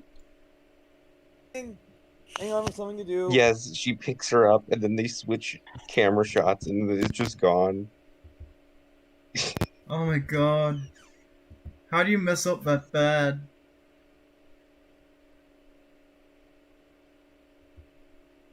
Saint said, "Oh Lord, it's so beautiful." Wait, what? Saint, why don't you come in here and help us make fun of this show? Or are you still too busy or something? All right, let's keep going. Netflix is afraid of She-Ra looking like a beautiful woman. When no, they aren't, because this complaint ignores a very crucial character from the Netflix cartoon lineup. The original show is on Netflix. Fucking. Why is she writing in red text? I don't know. What it'd be easy to read if it was white or something, or gray. Princess Allura from Voltron. She's not massively well endowed or endowed. What do you call that? What do you call that? What do you call those? Those are clearly boobs. Like, sure, they're not, outlined in the cloth that much, but they're clearly there. Moron. Laura from Voltron. She's not massively well endowed or endowed much at all. She doesn't have a massive ass and she doesn't show a ton of skin, or really any skin. But she's a very beautiful character and her design is really cute. Okay, this is a subjective and a false equivalency. Okay. That show has better animation than She-Ra. Yeah, that is also true.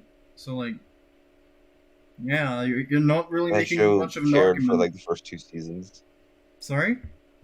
Said that show cared for, like, the first 2 seasons. Didn't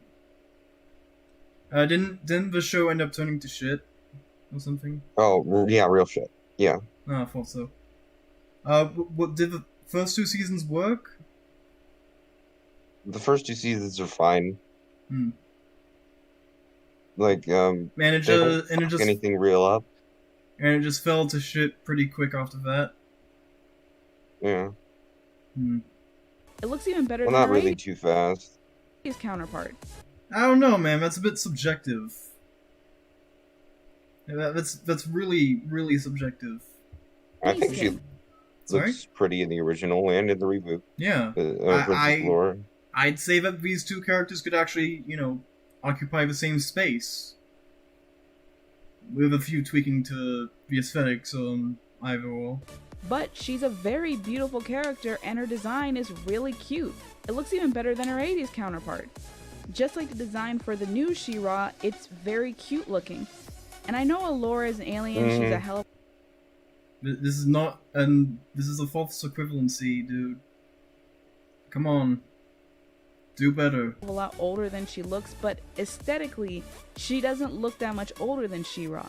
At the most, just by looking at them, you can say... What? I'm sorry, the She-Ra in the reboot looks like she's fucking 12. Yeah, like, She-Ra in the reboot looks like a fucking child. Whereas Allura looks like a... I don't know, looks like she's in her mid-20s. Where is she at, officially? I think it's like 900-something years old. Okay. She was Master Chief in cryo sleep for too long. Wait, isn't Master Chief like in his 50s or something? I think canonically he's in his 50s. Yeah. That's what people say, that's kind of bullshit.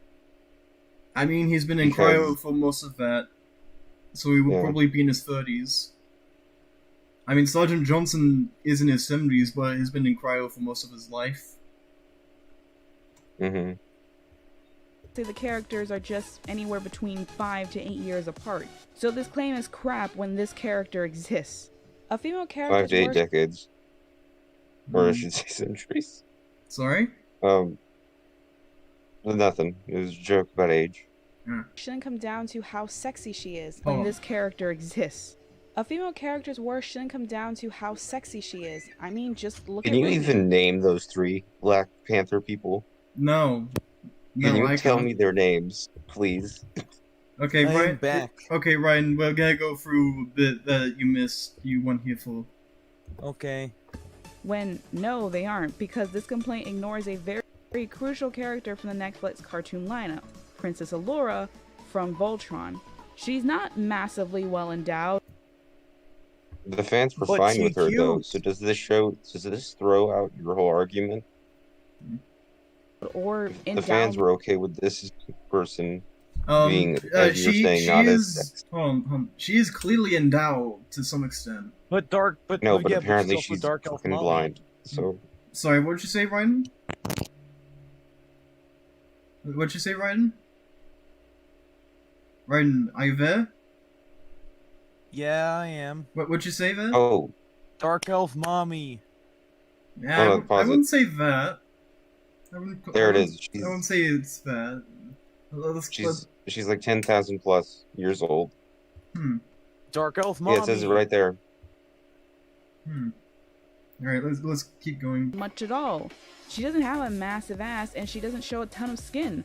Or really any skin. But she does have completely and utterly form-fitting clothes. So that kind of puts a bit of a hole in your argument. Wouldn't you two agree? Yeah, there's literally a gag about one of the characters has a hots for her and thinks she's pretty. So in universe, she's depicted as very pretty and hot. By conventional means. Yeah. But she's a very beautiful character, and her design is really cute. It looks even better than her 80s counterpart. It does. It does. Yeah, it does. Better. It really does, man. It's a bit subjective. Like I like it more. Like the elf ears. Okay. I like the reboot more, but I still think that the original has a place. Go Lion though.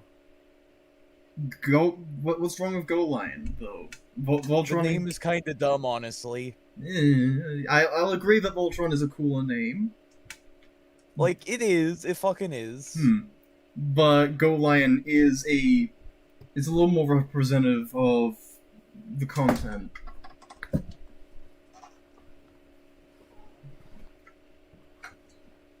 I mean, imagine if a reboot of both just like combined the both series names and we end up with Lyotron or something like that. I like Voltron more. Fair enough. Sounds more cool. Just like the design for the new She-Ra, it's very cute looking. And I know Allura is an alien, she's a hell of a lot older than she looks, but aesthetically, she doesn't look that much older than She-Ra. Which She-Ra? Wait, hold on. I just realized. You said that Allura is 10,000 years old, right? Yeah. Isn't Keith supposed to be like 18, early 20s? Ada confirmed! Ada confirmed! Let's go! Hero. She doesn't date Keith. I know. The Keith did have, but Keith was pining for her in the earlier seasons. No. Wait, what? Keith wasn't pining for her. I mean, into her. Sorry. Pining into, what the fuck does that mean? I meant it was into her. No. What? No, it's Lance that's into her. I thought Keith was the one that was interested in her. No. Keith is the one in blue, right? No, Keith's the one in red. Fuck. I'm stupid. But I mean, you're kind of right because Lance pilots the red lion.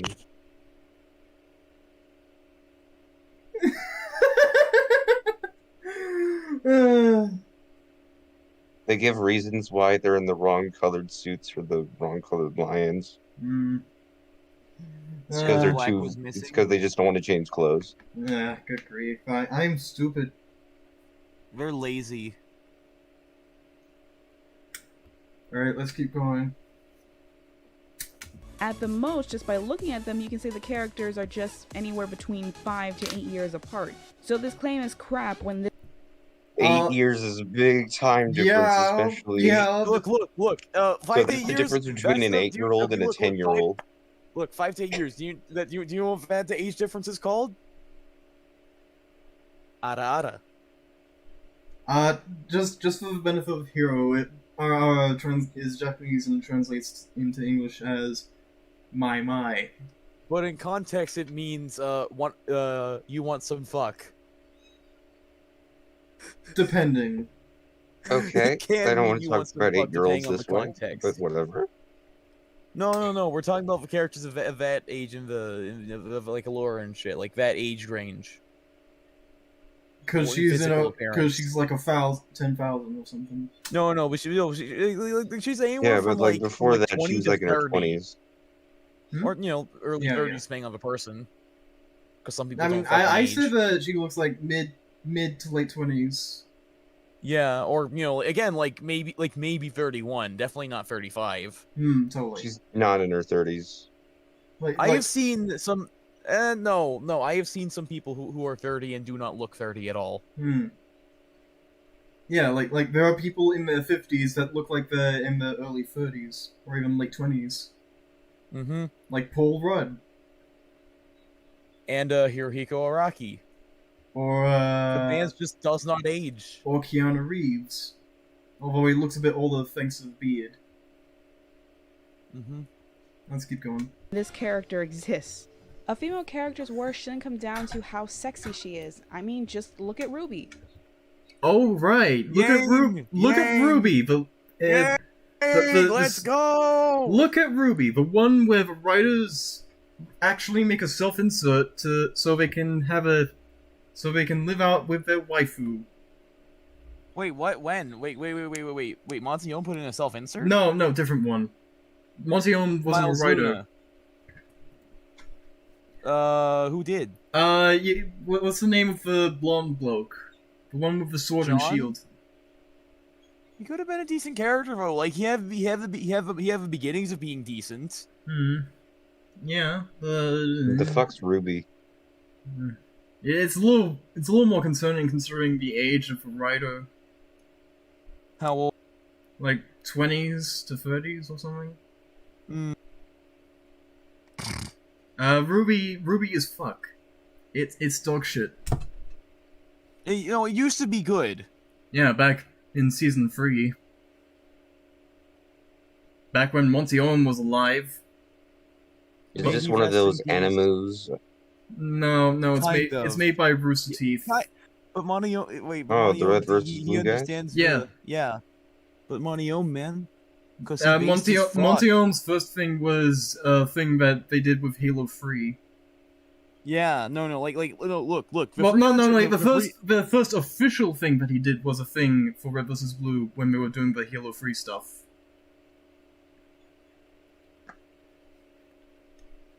Yeah. All the women there are total badasses and beautiful, but none of them are overtly sexual. Yeah, I don't know, man. I don't know, man. I don't know, dude. I don't know, dude. Neapolitan looks like she's she's got a Goleta and she'll fucking kill you. Sorry, her name is Neapolitan, like the ice cream. Yeah. Ice cream. I know. Well, people just call her Neo. But she's not the one. Wait. She's the three. So we can't call her the ice cream lady? No. What's going on? What did he say? He said okay. Neapolitan is made up of 3 different ice cream, right? And Neapolitan's nickname is Neo. Okay. And Hero said, I love how you're just killing this joke by explaining it. And Hero said, I didn't hear it. And Hero said that Neapolitan isn't the one, she's the 3. She's Trinity.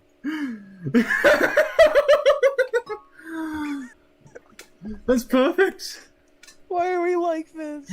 But yeah, as I was saying, like also like during the early stuff during the promo stuff, the yellow trailer, stuff like that, Yang was overtly sexual. Yeah, she literally grabbed the guy's dick.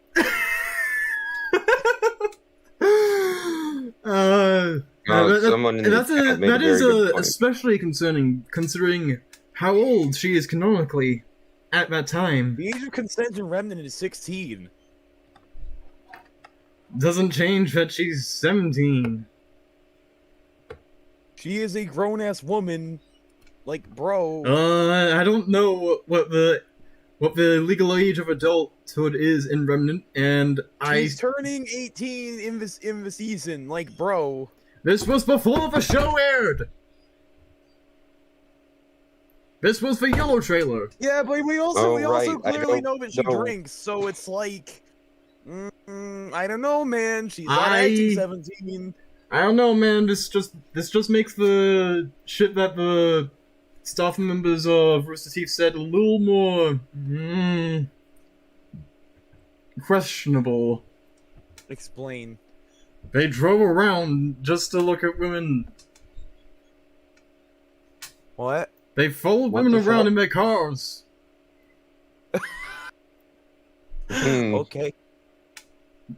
I'm not even joking. They literally admitted this on the stream. Why? fucking... That reminds me of a thing from She-Ra. So the creators of the 2018 show confirmed that one of the characters is in a throuple on a Black Lives Matter live stream. What? The fuck? I mean, polyamory is kind of based, not gonna lie. No, it's not. Yeah, yes, they said, Look, if I have the opportunity is... to have 2 fulfilling romances, I'm going to fucking take it. Right. As you were saying, Hero? I want to try having a harem at least once. No. As you were saying... Yeah, so it's like, there's like this skinny guy named Kyle. Some black chick, I can't remember. I know. I can't remember. Wait. Isn't he the guy that hangs out with the lizard person? Oh yeah, he's in. Yeah, the lizard's part of the throuple. Oh, oh no! Hero, yes. grab an image of the lizard man.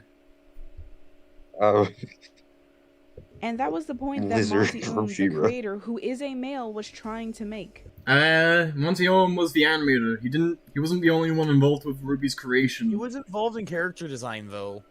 His name is Rogelio. And I feel like I could keep going, but honestly, I think Rita said it best when he was talking about Thundercats Roar.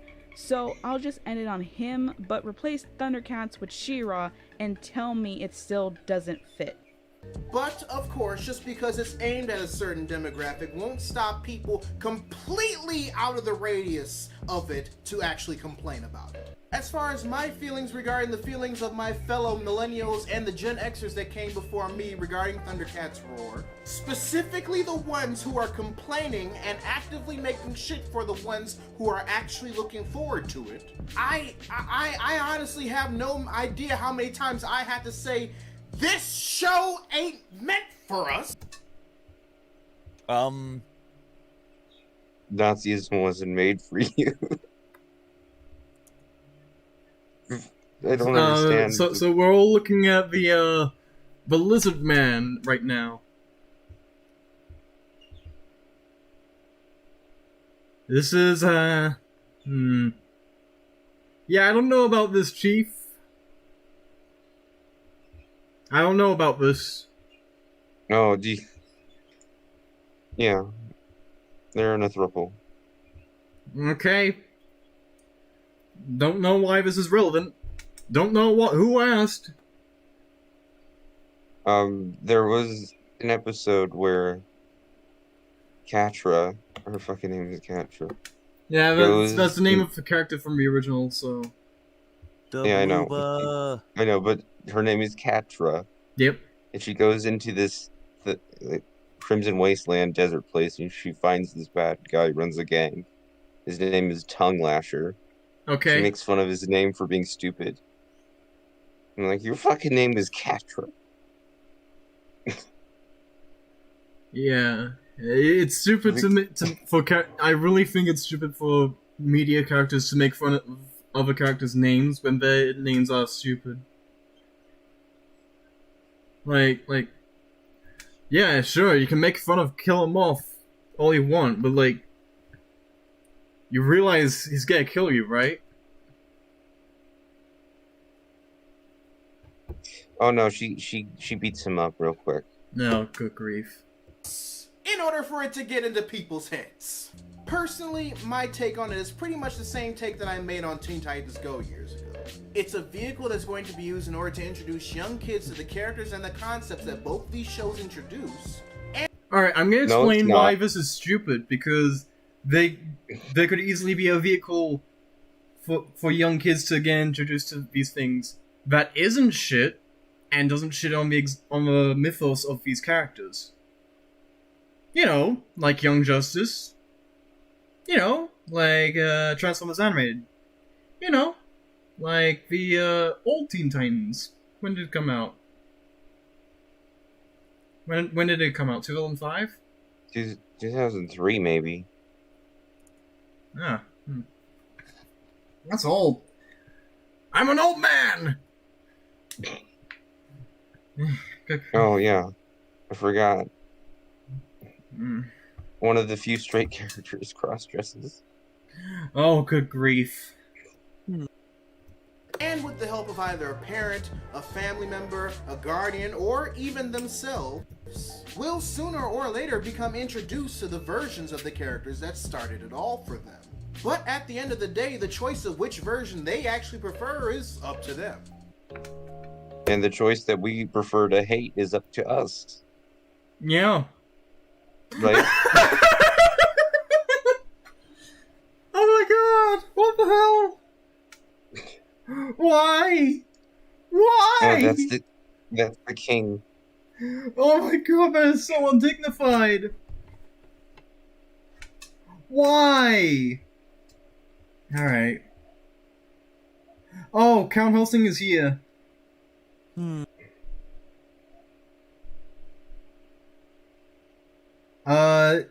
Count said, one of us legitimately mistakes the original Azura for Princess Zelda. What? Wait, what? She does look a lot like Princess Zelda from the Twilight Princess. Okay. Let me check what's on the table. Yes! Toxic fandoms and the importance of source material. So... Okay, what are we gonna talk? What fandoms should we talk about? Oh. Ooh, we should talk about the Steven Universe fandom.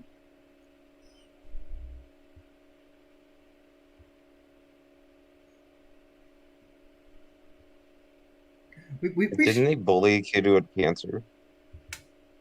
That sounds like something they do. Yeah, it was like a kid wanted to watch a few episodes early.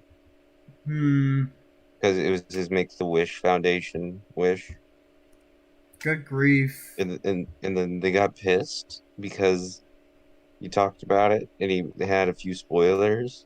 They're like, what the fuck, dude? And they fucking bullied him. I mean, they have the option to, not look at the spoilers. It's like, Good grief. The immaturity of people.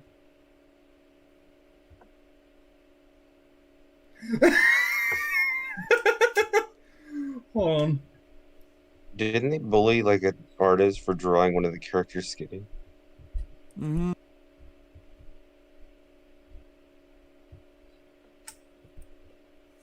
Hold on. Ryan, look. Look. The fuck is this? It's Mark Hamill as Camille Biden.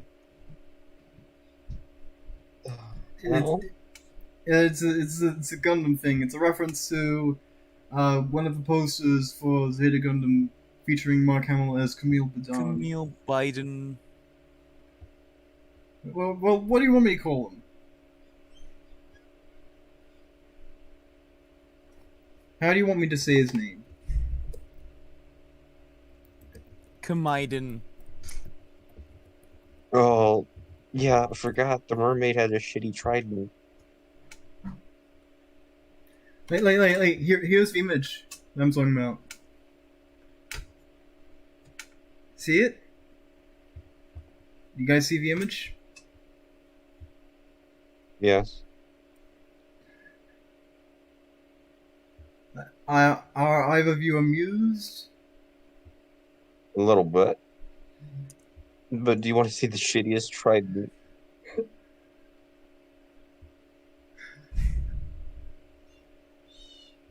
What the fuck is that thing to the left? Is that like female Luke Skywalker? Apparently, let's. Oh God, why? First the Lost Jedi, now this? How do we not date each other? What the fuck? What? Oh, fuck, I have 7 pings. That's what the Twitter handle. Click on it. The Twitter one with the female Luke Skywalker. Look at Mark Hamill himself. How do we not date each other? I think.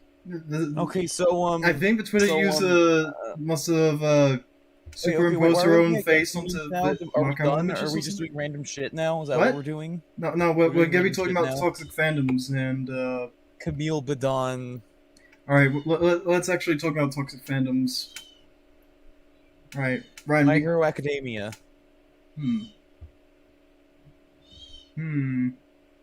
Oh, what did the My Hero Academia fandom do?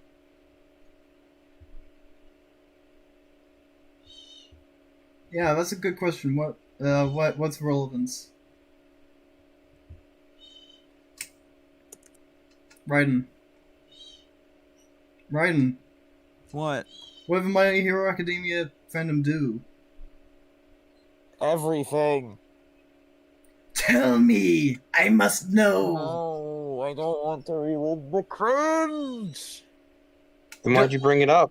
Yeah. Because I thought you guys would know about it. No! I'm out of the loop!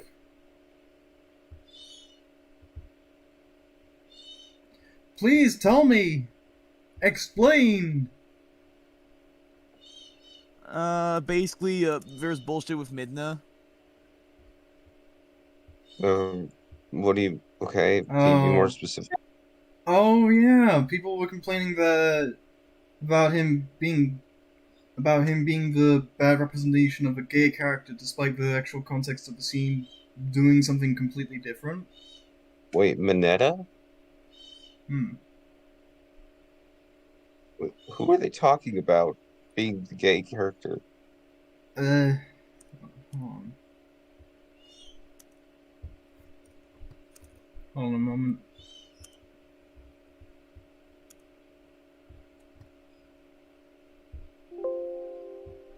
Just a sec.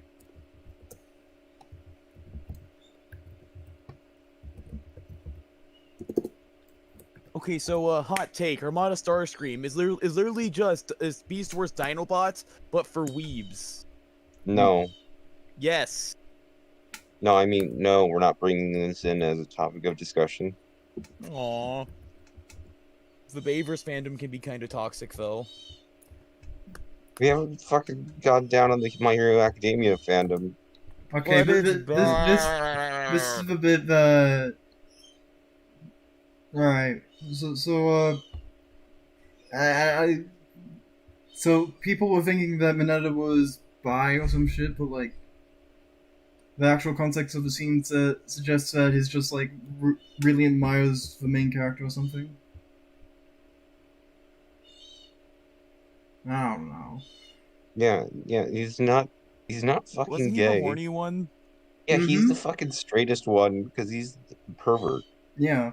Yes. Although, look, joke if character. he was pan, I'd buy it, because that's ultimate pervert.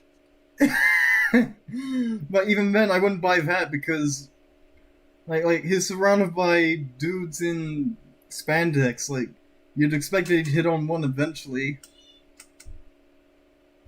I mean, it's not like he does it secretly, like, he's very obvious about it. So yeah, people are stupid. People are very stupid. Okay, that's not really toxic. It's just cringe. I mean, what was toxic about the situation was that they were yelling at the creator for it. What? What? Because they were yelling at the creator of the series because they thought Mineta was a bad representation of bisexual or gay characters or whatever the fuck.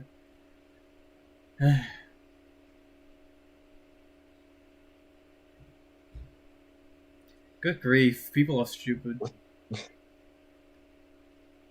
Hero, do you have any examples of toxic fandoms? I'd say most fandoms that I've been a part of have been pretty good.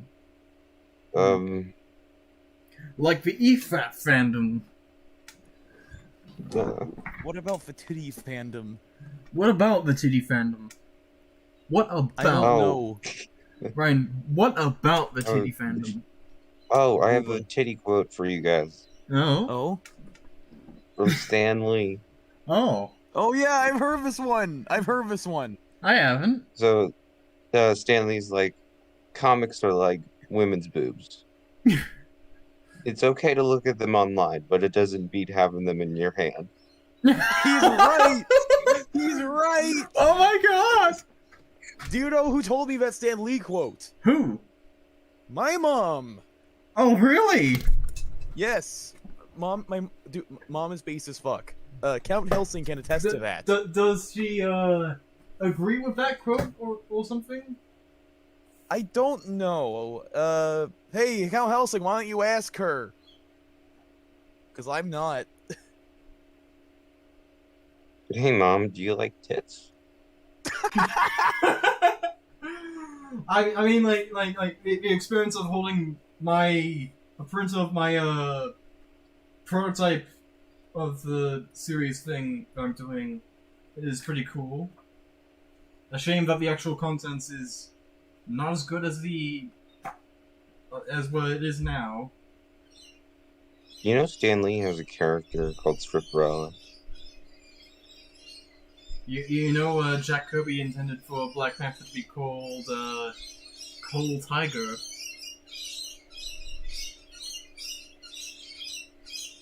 Makes sense. What? Yeah, Coal Tiger? Sorry? He said he was going to originally call him Coal Tiger. Mm-hmm. Uh-huh. You're drawing a very angry woman on your stream. I wouldn't say angry. I'd say more distressed because, a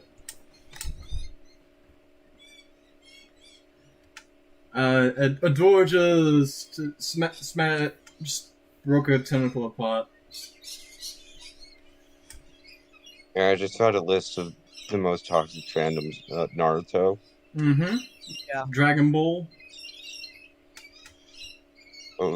Evangelion. Yes. Yeah, no, like, Attack on Titan. Nicki Minaj fandom. Attack on Titan. Wait, what? That's number 2 on the list. The Nicki Minaj fandom. What the fuck is that? Then it's the number 3 is Taylor Swift's fandom. Okay. Number 4, I agree with this, Zack Snyder fans. Yep, totally agree. Or as I like to call them, Snyder writers. Spider Writers! Okay, Spider Writers was base as fuck, though. Rick and Morty fans. Totally agree. It's split. There's some good ones, there's some bad ones. I don't know, man. As someone who enjoyed I Rick don't and know, Morty man. I'm Toxic, Tickled Rick is pretty bad. I enjoyed Rick and Morty. It was funny. Yeah, but like as someone who is smart, it is very funny. Oh, you're one of the toxic ones. Smart. Oh yeah, you're like, oh, you have to be intellectual to get the humor of him turning himself into a fucking pickle. I'm just saying that I actually did enjoy it. I did enjoy the slightly more cerebral humor, but there's a lot of stuff that's for dumber people too. Like, like sticking sticking the drugs in the ass. Yes, that was the funniest shit I've ever seen. Only the shit was drugs. I remember Jay. Wait. Isn't Morty like 14 in that scene?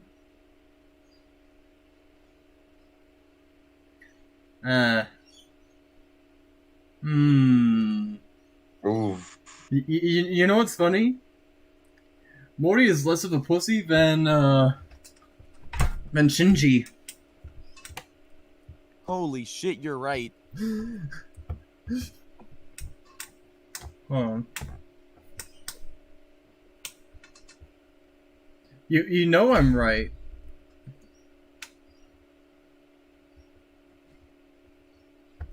Hold on, I'm just gonna grab a link to the stream. We have 41 subs now. Yay! Base. Count said, "Nah, bro, you do it." Bruh.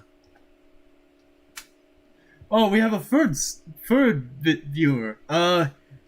Please, I implore you to like and subscribe. No. Don't like and don't subscribe. Oh, reverse psychology, bitch. Don't exist. I'm only here for 1 second because okay, we're talking about toxic fandoms. Toxic Fandoms, bro. It's the movie reviewer fandom on YouTube. All right, oh this yeah, is getting out of hand. Oh yeah, like so Chris Stuckman and Nostalgia Critic, right?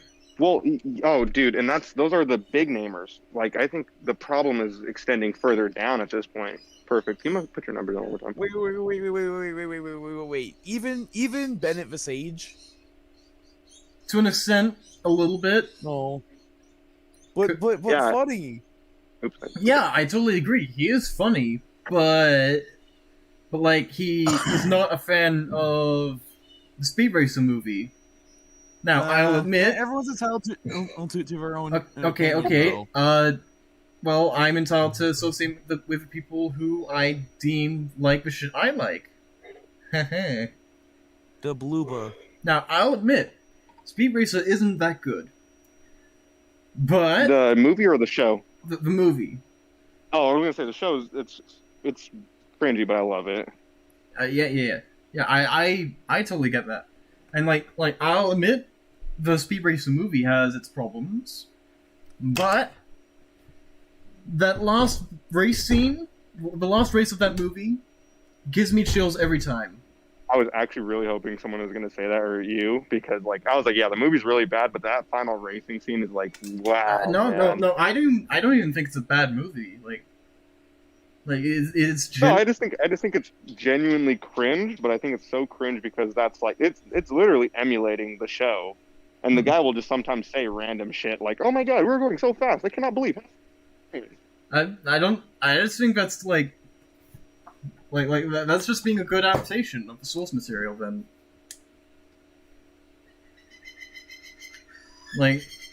But yeah, no, like the movie reviewer. Okay, I get where people come from when they don't like the movie, but like, come on, man, that last race. I mean, it's also been so long. Thank you, buddy. It's also been, yes, sir. It's also been what, like 10 years, I believe, since that movie came out. Like, if not longer. The movie came out back in 2008. Oh yeah, so that I was gonna say I couldn't have been older than 10, so there's no way. But like I ironically think it's a pretty decent movie. I think I would need to rewatch it to give like an actual take. That's not. I really like it, like the aesthetic stuff. Excuse me. Well, like the aesthetics, the visuals and stuff, like they do really help push the movie up a bit. No, I completely agree. That's a very toxic fandom that I don't know if you guys. I just started listening to the stream. Was Twilight, unironically. Oh yeah, but they're like really bad, very bad. And it was say again. What? I think Ryan's having a thing. I see. But yeah, totally agreed. But the Twilight fandom was actually so bad that it spawned on like other fandoms that are equally cringy. For example, I need to go eat dinner. Yep. No, you do that. Oh, we got this. Hey, it was a pleasure. Now. But hold the Twilight fandom thing. I've got some rants to do. Oh, hey, don't worry. He's got some notes for that. So wow. But yeah, I mean, it also spawned the what's it called, 50 Shades of Grey thing. Exactly, that's what I was gonna say. It spawned 50 Shades of Grey, and that was just like cringe of the highest order. Well, it was to me like the damage that did was with like it was like, hey, these like kind of crappy movies with like kind of cool like fantasies, right? Like your weird like sex fantasies or your weird like power fantasies. Well, now you don't even have to really make a movie. You can just kind of have your characters do that kind of stuff. So yeah, I think it does seem like a woman just trying to put the fetishistic mind bullshit on screen or something. Yeah, no, well, yeah, and I mean, like, don't get me wrong, like, us guys, we have our war porn, right, where we like watching guns and big burly guys sometimes. Yeah. I'll admit I have my own fetishes, but like I wouldn't inject it into the shit by a right. 100% agree. And I think that's just where, like, you want to talk about really big damaging things. That's one of them. Another really big one, I don't know if you guys hit on this, is like the the comic book guys. They, for some reason, feel like they're like in a superior lane when it comes to like any sort of like argumentation about characters. That's the whole reason why everyone calls Spider-Man Spider Boy Jr. or Iron Boy Jr. whatever. It's literally a comic book reader thing, because the comic book readers feel like Spider-Man isn't the same way he is, and this guy isn't the same way that he is, or she is now a he and he is a she, and it's like just really, really fucking toxic, cringy shit, you know? I understand that you think that Tom Holland may look a little too young for the role, but like from a writing perspective, he is decently close to how his portrayal from Stan Lee.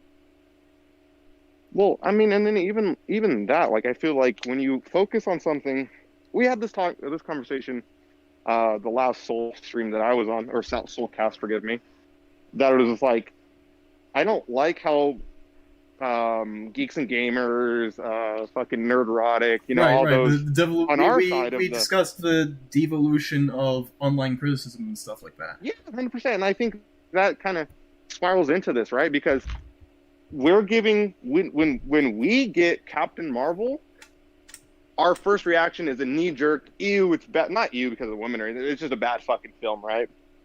But then the problem is, okay, then we get Loki, and I'm only picking on Marvel. Of course, Zack Snyder bombed the fucking DC universe. And it's just like, and then now we're starting to see this shift, where now even our own reviewers, they're not giving it the time of day, and they're just kind of scoffing it off. And like, again, like, I'll jerk off Mahler really quick. Like, that's why I appreciate someone who can like tell me this movie shit and then also explain it to me why it might be shit.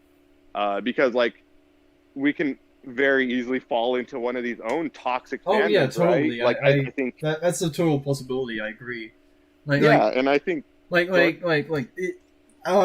Just a Robot hit on this bit pretty well. He said something to the effect of, "It's totally possible for me and my friends to go down the way of these people, and just like turn to shit." Yeah, 100%. And I think, man, I was having a really weird day today, just chilling out, and like I was looking, and they showed me a FPS Russia video, and that obviously it's nothing to do with the greater context, but it blows my mind how that was a sect, right? That was a sect of YouTube, just like Wings of Redemption was, just like Woody's Gamertag was, just like, and then obviously going into our side of the YouTube aisle, like the Nostalgia Critic and all those people. And then we see their longevity, and then they die around, of course not literally, but they die around the 5 to 6 year mark, right? Right when that new set of shit is going to start coming out. And I wonder if it really is because new shit's coming out, or if it simply is because after like 5 years of just saying, well, shit movies are shit movies, and not arguing them to the fullest extent and not doing X, Y, and Z, it starts painting a picture in your own head where it's like, well, 99% of movies are shit, so I'm not even going to really review them as correctly or as honestly as I can. I'm fine with a reviewer not doing a full deep dive of a video, but I do appreciate it more that if they like went into more of an analysis of it. Well, that's what I was gonna say. Like, I think the best thing I've heard was, if you believe that I can only talk about the movie as long as each scene happens, which means you can only talk about the movie for the runtime of the movie, then you're short selling your own film. And if I can only talk about it for 20 minutes and it's like a 2.5 hour or, you know, hour and a half, whatever film, then I'm also selling your film short. And like, I've always found that argumentation very funny because, like, for me, I will continue to bring up 12 Angry Men. I'll continue to bring up like fucking 1984. I'll bring up movies like fucking Star Wars, like all across the filmography, right? These movies have been I read some excerpts of the book version of 1984, so. Oh yeah. But you know, like just to broaden out the point, it was just like, I will use fantastic, phenomenal, even bad films like The Room. I'll use those as points of comparison for probably the rest of my natural life. Yeah. If I live to be 100 years old, I will talk about shitty films, and my examples will be Captain Marvel, TLJ, and and I'll just go down the fucking list. And on the other half, so I've never found that argument any like ringing for me, because to me it's like I should be able to give you an entire diatribe, or if you made your movie well enough that the third time I see it when I'm 27, for example, I watched Saving Private Ryan. I watched that shit when I was 14. And you know what I said during the first 20 minutes? What? That is fucking gnarly, dude. That's fucking epic. Jesus Christ, dude. Boom, boom, boom, explosions. This is fucking cool. This is what it's like. And I watched those first 20 minutes again as a 21-year-old, barely 7 to 8 years apart.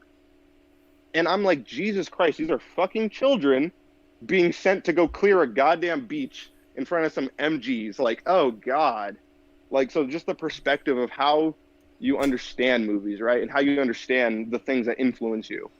So for me, of course, it's not important for you to make a 7-hour video as to why Norbit with fucking, or Shrek with fucking Michael Myers is a phenomenal masterpiece. However, if you do love said movies, you will find a way to bring them up. You'll find a way to show their relevancy because they deserve it. So that's where I get that kind of criticism from. I understand you shouldn't be forced to make anything. You should never be forced to make anything if you don't want to.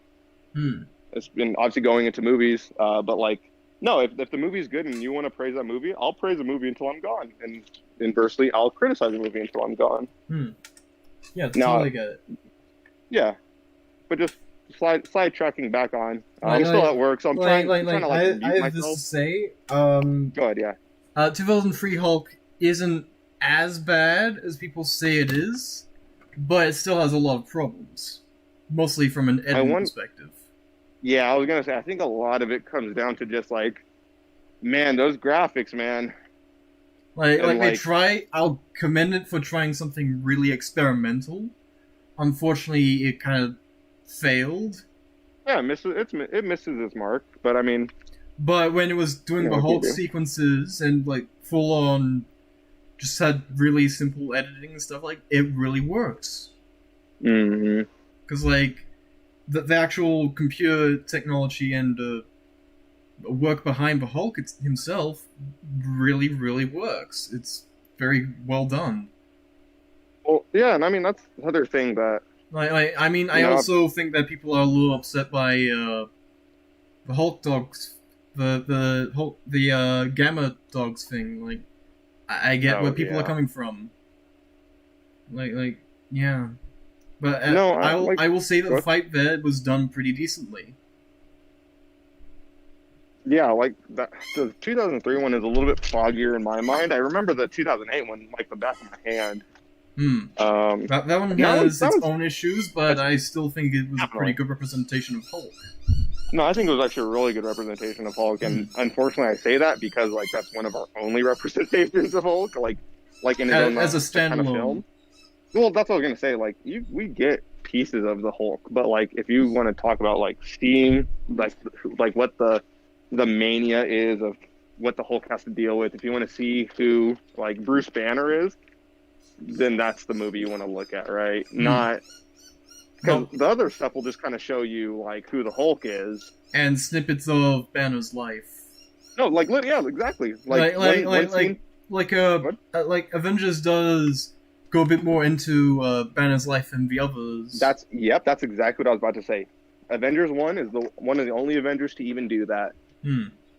Because that scene with Natasha, I was rewatching Avengers actually, and that scene with Natasha effortlessly beating up a bunch of bad guys, and then the moment she gets in the room with this guy, and he freaks out a little bit, she's grabbing her gun, calls the entire backup squadron, and it's yeah, man, she's terrified of that shit, and then obviously we see why, and it shows good reason to be. I don't know. I don't want to think about old movies because they're not going to come back. Yeah. But we're not getting another Hulk movie. I'm content with that. Dude. Have you guys, anyone I don't know who's in here, seen Shang-Chi yet? Or Shang-Chi? I'm afraid not. No. Okay. Pixel has. Well, Pixel actually has, but it's not on the calls. Nice. Well, I will he give said that he said that it's pretty good. So yeah, it's okay. It's not the greatest thing ever, but it's better than what I expected it to be. I heard Raging Golden Eagle say that's an alright movie, so that's something. Yeah, or was it Yellow Flash? Yeah. People will say anything nowadays. Yeah, but quick spoiler for it, it's really like an end credit thing. We see like Hulk as Bruce Banner again. Okay.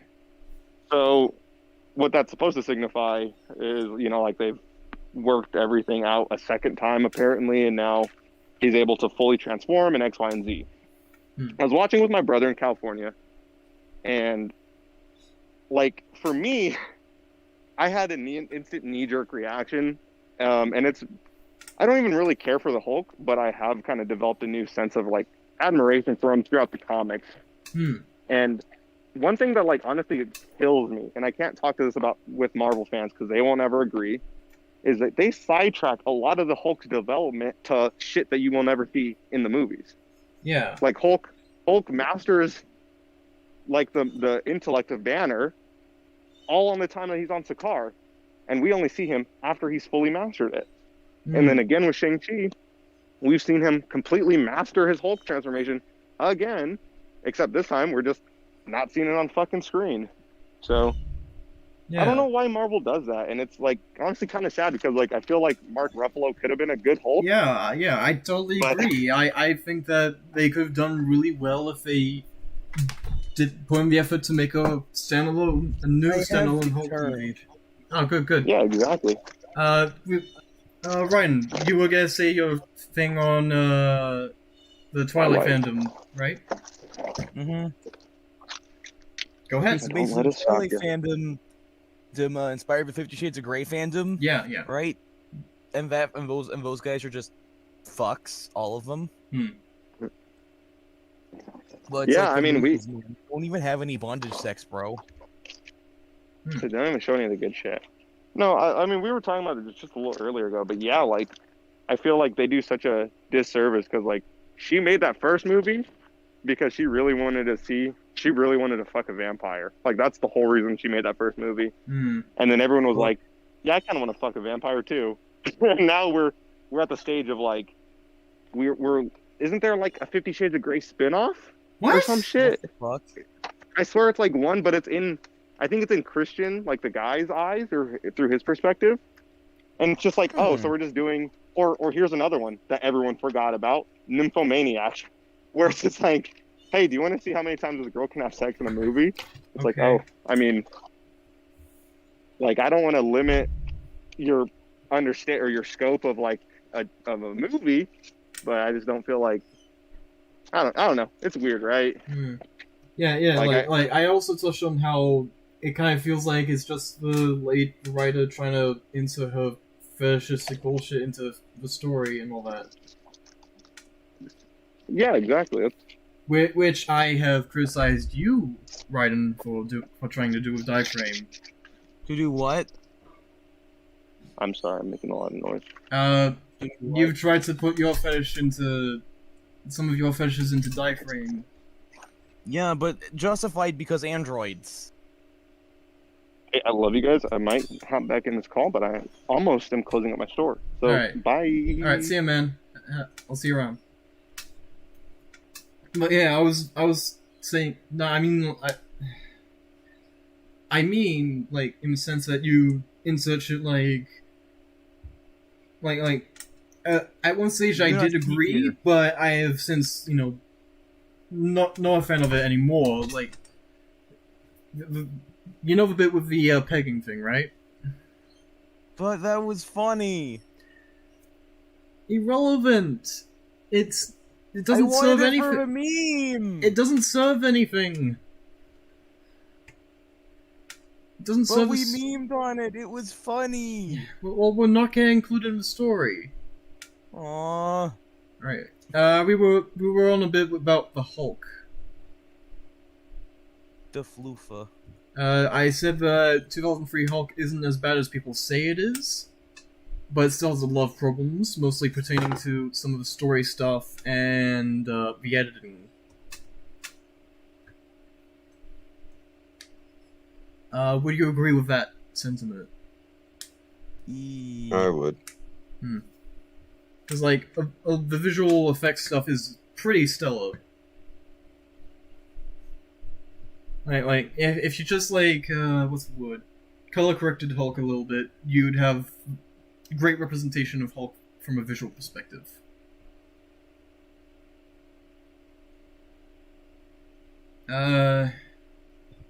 Also, Saint was saying that it'd be great if Marvel made a standalone Sakaar Hulk movie for the MCU.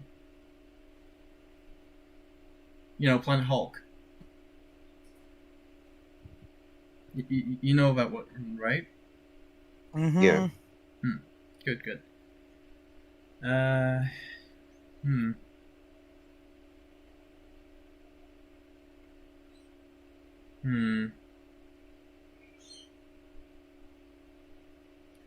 Alright, what? Alright, we can talk about the importance of source material now. Source material. Source material. Sauce material. Shush. We need to make that sauce material. Right. And if you... do either of you have major examples of mass media adaptations of the old things just to completely shitting on the content of the original thing? Besides Captain Marvel? What'd you say, Hero? I said the DCEU entirety. Michael Bay Transformers. Yep.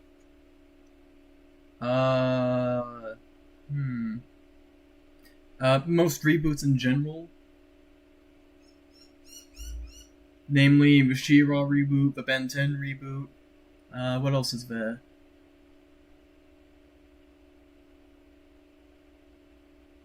Have you got any big examples?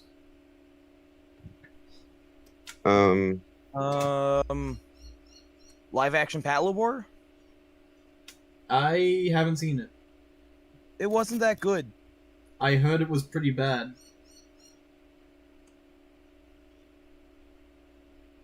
Death Note, but that's... Oh, that is very bad. Also, Netflix is doing a One Piece thing, I think. Oh,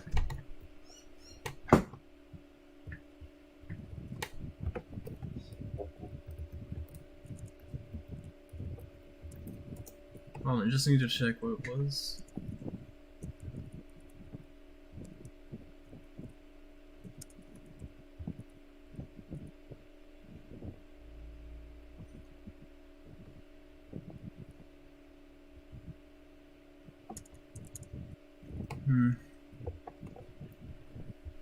Yeah, I think it was what I said it was. What else should we cover? Any other major things that we should mention? Ooh, I know a terrible fandom. The Life is Strange fandom. I wouldn't know. They proclaim their game is excellent. Like, God's gift to Earth or some shit like that. You know what I think it is? What? Shit? Euro trash. But Yuri's good! No, Euro. Explain. European. Oh. It's made by French. Well, that explains why people are horny. Good grief. At least it's original. And since that's an original property, I can't say that's, it has anything original to say.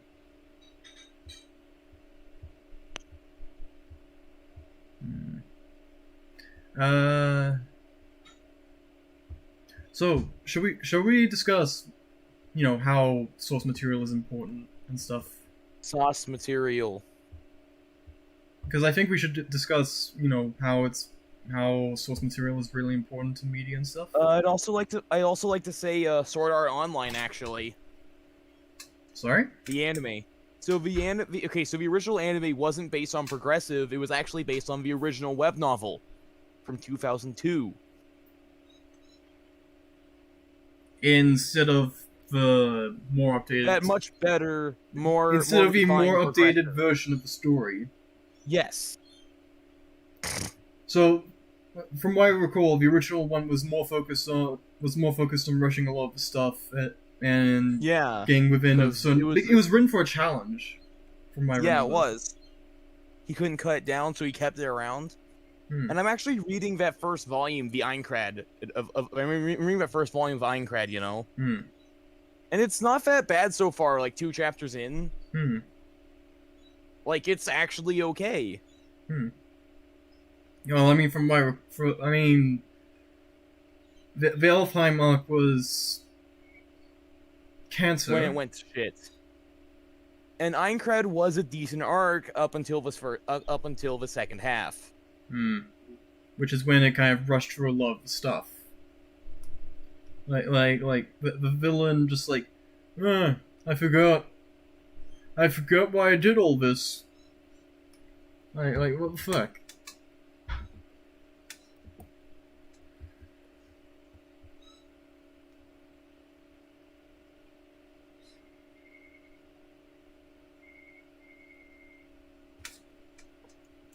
Oh, good grief.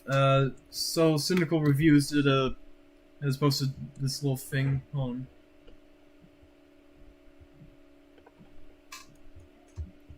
Here it is. I like him. He's a good doggo.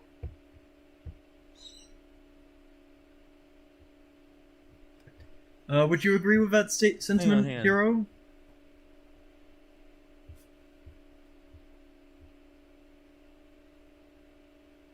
Or hold on a second.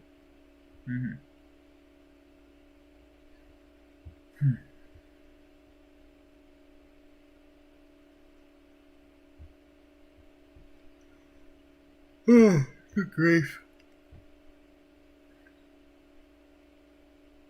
Yeah, I agree.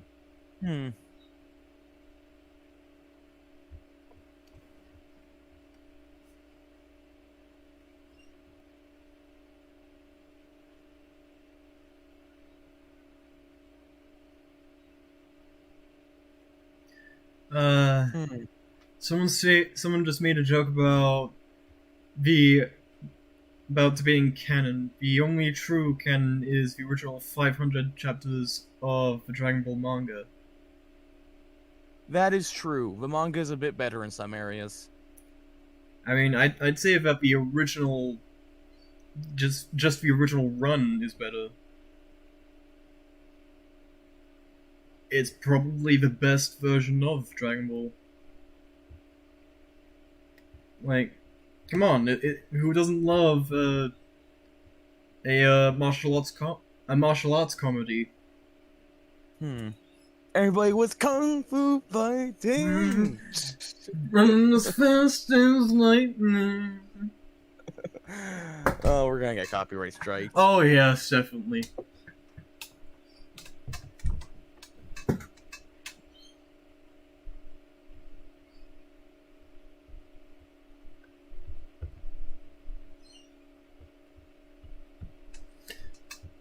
Speaking of Kung Fu, Kung Fu Panda's movies are pretty good.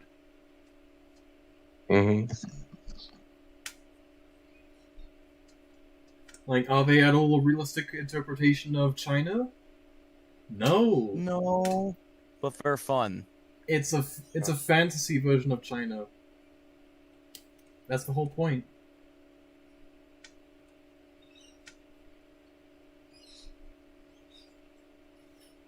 It's like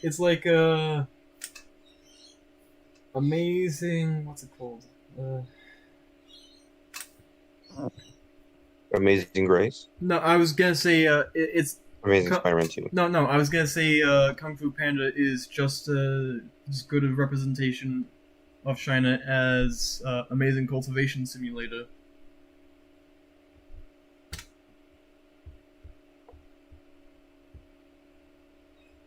You've never heard of it?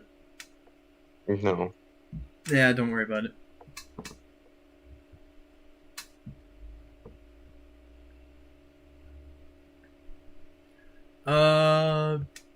Why don't we talk about like original games? You know, like early entries into a series, and how like remasters can end up botching the original vision and stuff like that. Halo. Yeah, exactly. Yeah, that's a big example. Like the lighting in Halo 2 Classic was scuffed when it was brought into the Master Chief Collection.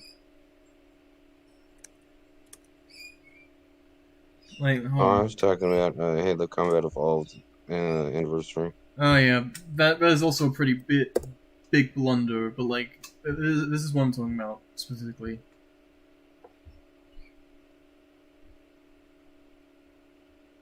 See what I mean? Yeah. Yeah. Although this may partially be because Bungie's code is like spaghetti. Spaghetti. Oh no, spaghetti-o. Bruh.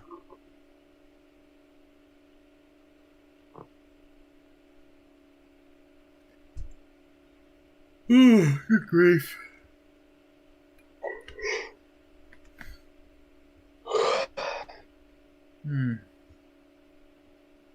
But yeah, I think we did a really good stream today.